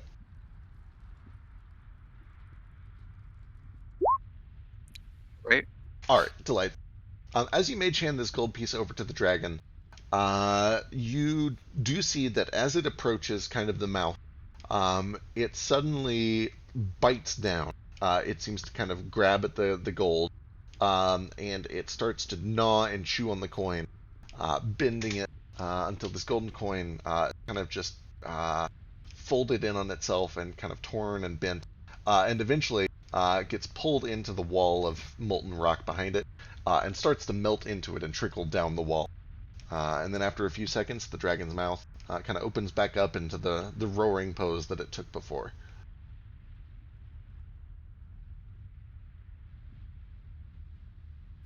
I think we gotta feed him something. You have to dip something to the gold and put it in the dragon's mouth. That'd be my guess. Or it didn't accept the gold because it was too brittle. Dragons like riches. Perhaps diamond? Something that can pierce the roof of its mouth? I don't know what we're trying to do here. Me neither. I would say, can we double coat something? Can we like dip something into the diamond and then dip it into the gold so he like bites down on it thinking it's gold and then breaks all his teeth? Oh, let's try. Here's a lockpick. Let's see if we can double dip. Try with try the end in gold and then put it in diamond is what I do. So if the diamond coats it, you can see the inside is gold. I feel like you're gonna have to do more than just a lockpick. I mean, these Oh no, this is a test. weapons are here. Okay. Yeah, so you use this lockpick to test, and you kind of dip it into the diamond first, you said, and then the gold? Gold No, first, gold- then Gold diamond. Then first and then diamond. diamond? Okay. Yeah, you dip it into the gold and pull it back, and it comes back entirely gold, apart from the little bit that you were holding onto with your fingers. And then you go dip it in diamond, and sure enough, the part that you dip turns from gold into diamond. So you've Okay, got kind of completely.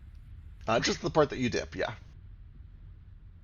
So the gold, you can't see gold inside, so it's diamond whole through. You're able to see through the part that is diamond, yeah. So it kind of, it at least looks like it is diamond all the way through the part that you dipped. So yeah, it doesn't seem like we can double dip, says Nomad, holding up the lockpick. But also diamond lockpick. Nice. I'm putting this in. I don't know if that's helpful actually. Isn't diamond brittle? I don't think that's gonna help. Mm. Unless they're magic.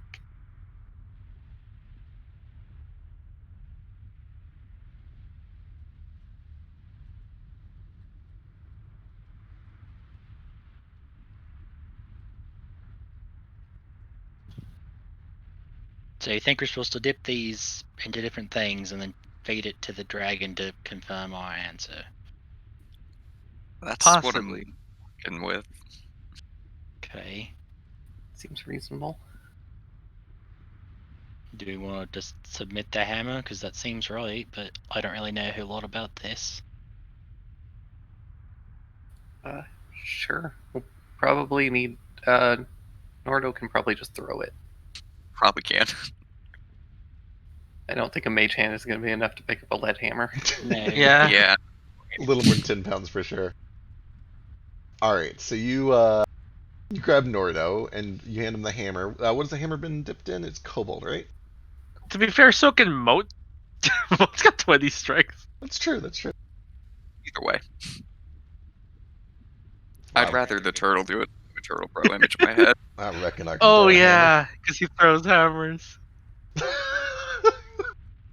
God damn it. Alright, You got it, in fact. you just want him to throw it at feed it to like throw it into his mouth? Sure. Alright, excellent. He will take the hammer and he'll kind of wind up and give it a good heave.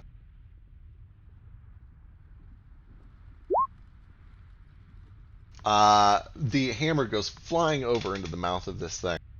And you see, as soon as it approaches, the dragon tries to bite down, catches the handle with the head inside of its mouth, and you hear this awful twisting of metal on metal, until eventually the teeth of the dragon start to bend and flare out away from the metal as it bites down.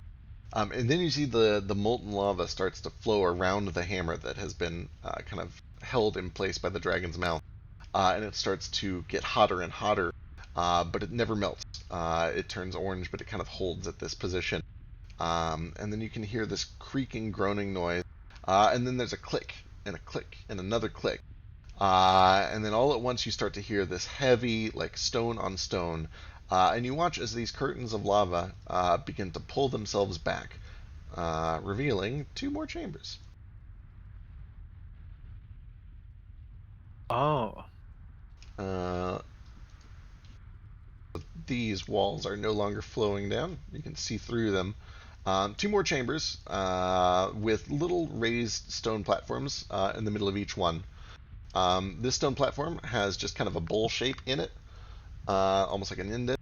And on this one, there is a large black lead sphere, probably about 1.5 feet in diameter.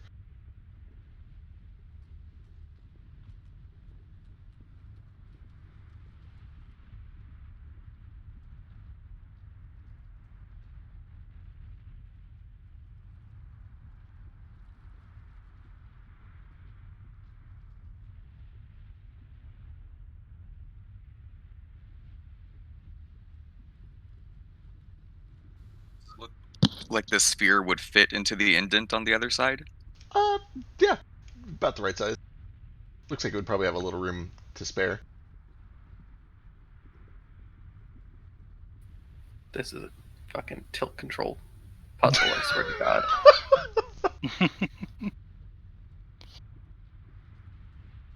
Never forgave him for last time. I'll actually go and sleep for another 15 hours. Don't. You have to tilt your entire PC tower. I've set up gyro sensors in all of your computers. Impressive. Vasa needs to go over to the big one and take another hammer and swing it around in circles. Then knock the ball over to the main platform. Then we have to do it again and knock it to the little platform.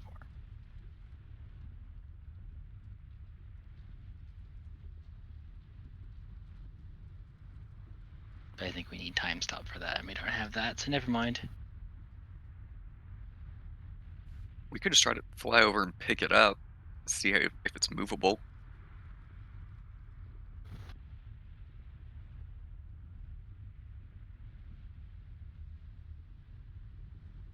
Potentially.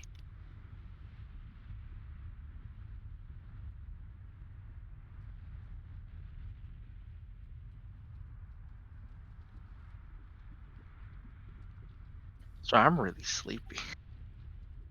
So I'm just kind of listening, with eyes closed, to see if anyone solves this. I'm going to take out my alchemy jug, turn it to water, and then dump a bunch of water on the lava. Okay, there's an immediate burst of steam that erupts up, as well as some spattering of lava. Those of you close have to kind of like step back quickly to avoid getting sprayed as this nearly explosive reaction happens. Steam just fills the entire room. Visibility is limited. It's hot. It's sticky. It's terrible. Almost painful. But as you continue to spray and spray, it does eventually, kind of after about a minute or 2 of constant spray, start to subside, and you see that the light starts to dim a little bit in that room. There is still just billowing steam from the immense heat that pours down around this thing.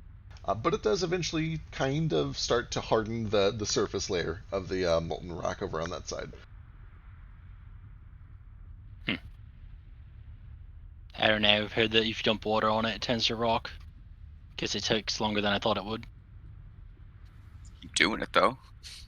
Okay, I have an idea.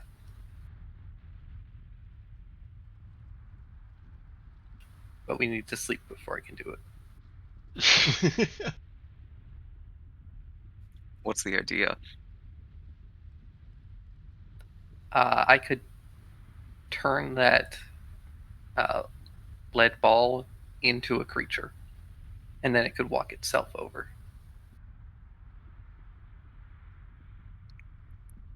That is one hell of an idea.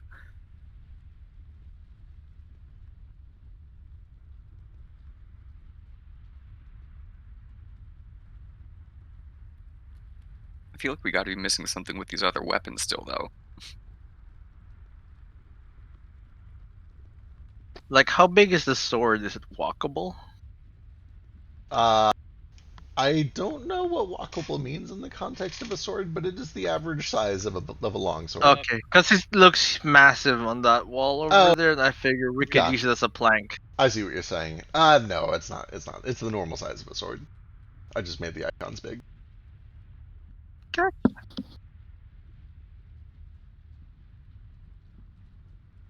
Wonder what would happen if we dipped the arrow in something and then shot the ball with whatever, we dipped the arrow in.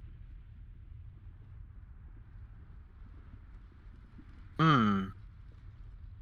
That sounds neat. We could try it. I'm just spitballing here. I'm at a loss. Is diamond light? I don't know how heavy diamond is. I should know that, but It's compressed carbon. I'm gonna say that it's probably about twice as heavy as flesh. Which means Okay, can you compare it to wood though? Because we don't usually have flesh arrows. well, wood is just 1-to-1 carbon, so it's about the same as flesh. It's actually a little bit lighter. Why are you comparing it to flesh? Like, who knows the weight of flesh? So I'm really bad at estimating things, and I found a really useful tool a long while back for estimating the weight of things at like a rough glance. And they used like I don't know, flesh was the default for some reason. They mentioned that like most organic But why? things are about the same density as the human body because they're all made out of carbon with some spacing. And then most minerals are about twice that heavy, except for the heaviest minerals like lead and gold, which are about 10 times as heavy. So that's how I do all of my estimates from now on. It's a rough, Okay. it's a rough so glance. it's like twice as heavy as a ball of hamburger. Yeah, exactly. We also could just dip just the arrowhead in. But all I was doing is like, if we coated the arrow enough with it, it would get like all over it, and then we shot it at the ball, and then maybe the ball would turn into what the arrow was. But I don't think that's how it works. Mo, do you have mage hand still? I do, as long as we need it. What can you use it to cup some of that liquid in it? I can give it a try. What do you want me to cup in it? What do you think we should pour on the lead? Well, I suppose first we should do a test. Try and cup the gold, and we'll pour it on something if it works. I'll just try to see if I can cup the gold in my mage hand. Yeah, you kind of carefully take your mage hand, and you're able to cup a good little puddle of this kind of liquid gold. Pull it out of the barrel. I take the 7 silver pieces I have out of my pocket. Okay, pour it on these. Done. Let's Move try your it. hands. Well, I put it on the ground. I'm not going to let you pour it on my hands. Well, if you weren't fast enough, I was going to. I was so excited. Okay. Yeah, you kind of pour it over the silver coins, and sure enough, the coins turn gold. The floor around him turn gold. Sure does. There's like a whole splattering on the floor that turns to gold. Y'all, we got to take these barrels with. See, we're going to end up hitting a bump on the road, and then the barrel's going to dump over, and we're going to Oh no, we'll lose like what, 16 gold? We're fine. Just put a lid Hey, on that's it. a good idea. We can get a bunch of more gold statues, then cut them up and sell them. Okay, So- we should all just spend the next however long it takes after dipping all of our copper and silver into this molten gold. Can you imagine how much I'm like gonna have diamond Toto leave the spells? room. See if he comes back with gold or diamond. Yeah. Claws. Gale, the reasonable one of the group, sends Toto up the stairs and then back down. And when Toto comes back down, he's kind of coming down with a little bit of a limp. You can see that he has taken 1 point of necrotic damage as his diamond toes have burst as soon as he got to the top of the stairs. And are now Burst? inflamed. Ow. Ah, you would ruin all of our fun with your foreknowledge of curses and stuff. Learning Put is all of my- important. I I'm put so all proud of my of you. money away. Yeah, you're able to get his toes back pretty easily. Sorry, Danger. buddy. Danger. Danger.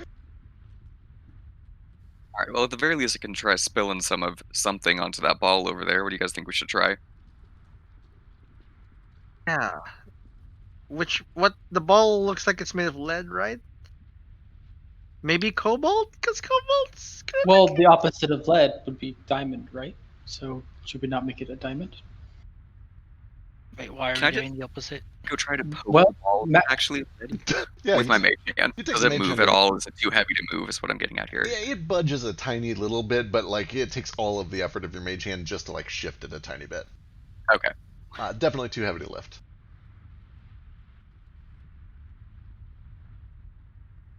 So if you make it into diamond, it'll be half that heavy. So then you should be able to move it a bit more. Let's give it a try. I'll try to mage hand some diamond over to it and spill it on it. All right, you spill some diamond on it, and sure enough, you watch as the entire ball, slowly from top to bottom, changes from lead to diamond. Do we need to move the ball from one end to the other? That's what I was thinking. We were just trying to get Then it wide. wouldn't it be wise to make it cobalt, since cobalt has a really high melting point? And then we could just have the ball go through the lava? Or we could dump this into the lava, turn the lava into gold, and then walk on top of the gold. It's probably a much smarter idea. I tried to dump some of the gold into the lava. Wait, gold would be a horrible idea. Gold is too soft. We could just sink. I through the- don't know how. We would sink through the layer of gold right into the lava. Doesn't it turn it all into Proof of gold? concept. Let's just see if we can even change this lava substance. All right, you splash a little gold onto the lava, and sure enough, there's like an area about a foot wide that turns into gold momentarily, and then you see that it starts to glow and heat and eventually melt until it is sucked down into the molten rock and kind of starts to boil with everything else. Okay, so maybe cobalt. Yeah, that seems better. I'll try cobalt. All right, you do the same thing, and this time it makes a plate about a foot in radius of cobalt, which kind of just continues to sit and bubble and bounce around on the top of the lava. Yeah, it gets very hot. It starts to kind of glow a little bit. You can smell the familiar scent of hot metal, but it doesn't melt. Careful, and it's it doesn't toxic. It doesn't melt in with the lava. I guess we're probably not going to walk on that. Got enough of it. I don't think Willing we're to try meant it. to walk on it. Also, I can just be Vasu and I can just fly over it. Very true. Let's go see if you can pick up the diamond ball. I don't know. how Well, heavy it is. well, actually, wouldn't you have a hard time flying with? I guess never mind. Never mind. I'm thinking of hot air balloons. Yeah, it's okay. I'm psychic. I had $1 for every time I heard that. Vasu, what's up? Okay, this is just a totally side note. Vasu's greed taking the best of him. He's gonna pull out like the default staff that monks start with, and Sure. he's going to take time to dip that in the diamond and like turn it over as much as he needs to fully coat it in diamond. And then he's gonna stuff it into his bag of holding, and we're just gonna see what happens to that later. All right, excellent. You kind of take the time to coat your staff from the first half, and then you flip it over and do the other half into diamond. And then you open up the bag of holding and you start to feed it through. And as soon as the tip of it kind of passes into the mouth of the bag of the holding, you hear this shattering, splintering noise. Okay, that also kind of works. Does it leave anything behind? It kind of sprays into dust that kind of coats all of the inside of the bag of holding, just for a couple seconds, and then it Is seems it to, diamond dust? and then it seems to kind of And fade it away. disappears. It does. Fuck! It's clever though. I like where I'm you're gonna going look with over. I'll look over to Elise and say, "Sorry, I tried. I'll buy you some once we get back into town, though." it. It's okay. Just don't turn into statues. If you can, I'll if try you my can help it. best.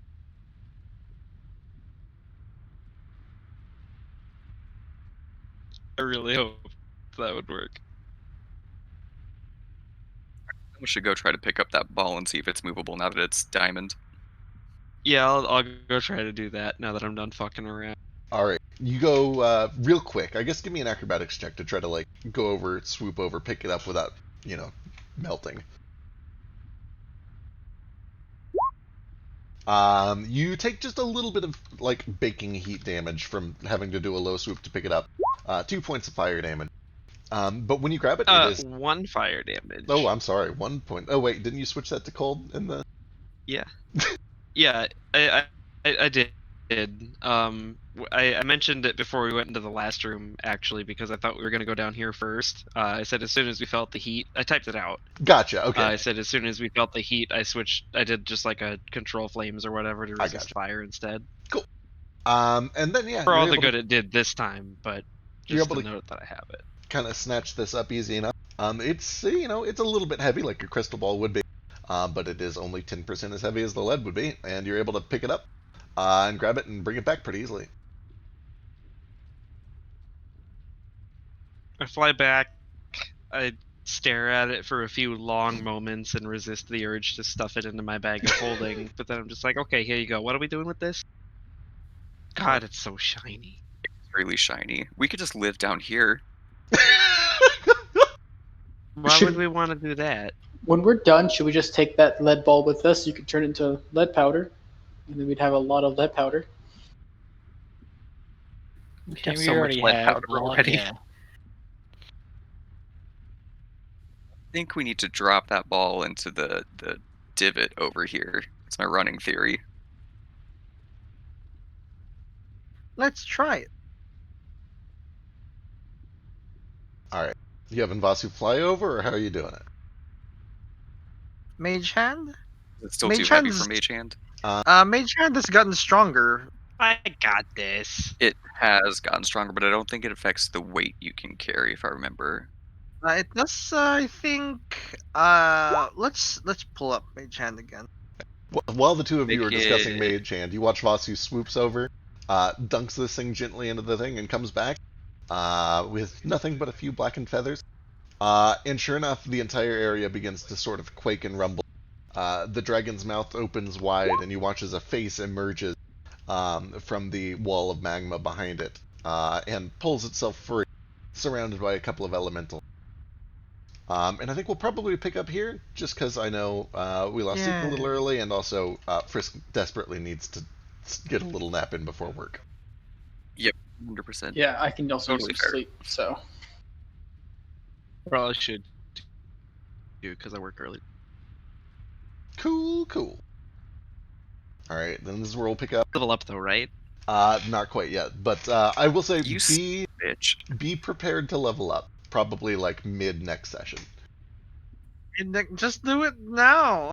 Like as soon as we finish this last elemental trial, and then go awaken and or make Vasu into the new Locust. Right? That's what you mean, right? Who knows? Right? It's impossible to say. Did mine and Vasu level up yet? I'm sick of this. Yeah, come on.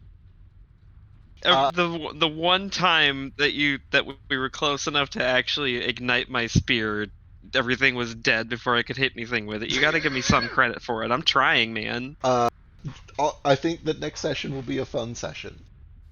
I'm gonna spend all of the next short rest just smiting Vasu while he pokes me back with my own fire until it levels up. We can What do could go this. We could do this. I'm believe resistant to in you. fire damage right now. Don't Oh, he resist ignores it. resistance. Oh no. Remember, make it most of fire is fire. You can turn that off, right? That off. Well, I can turn it in, and I can't turn the not resisting off.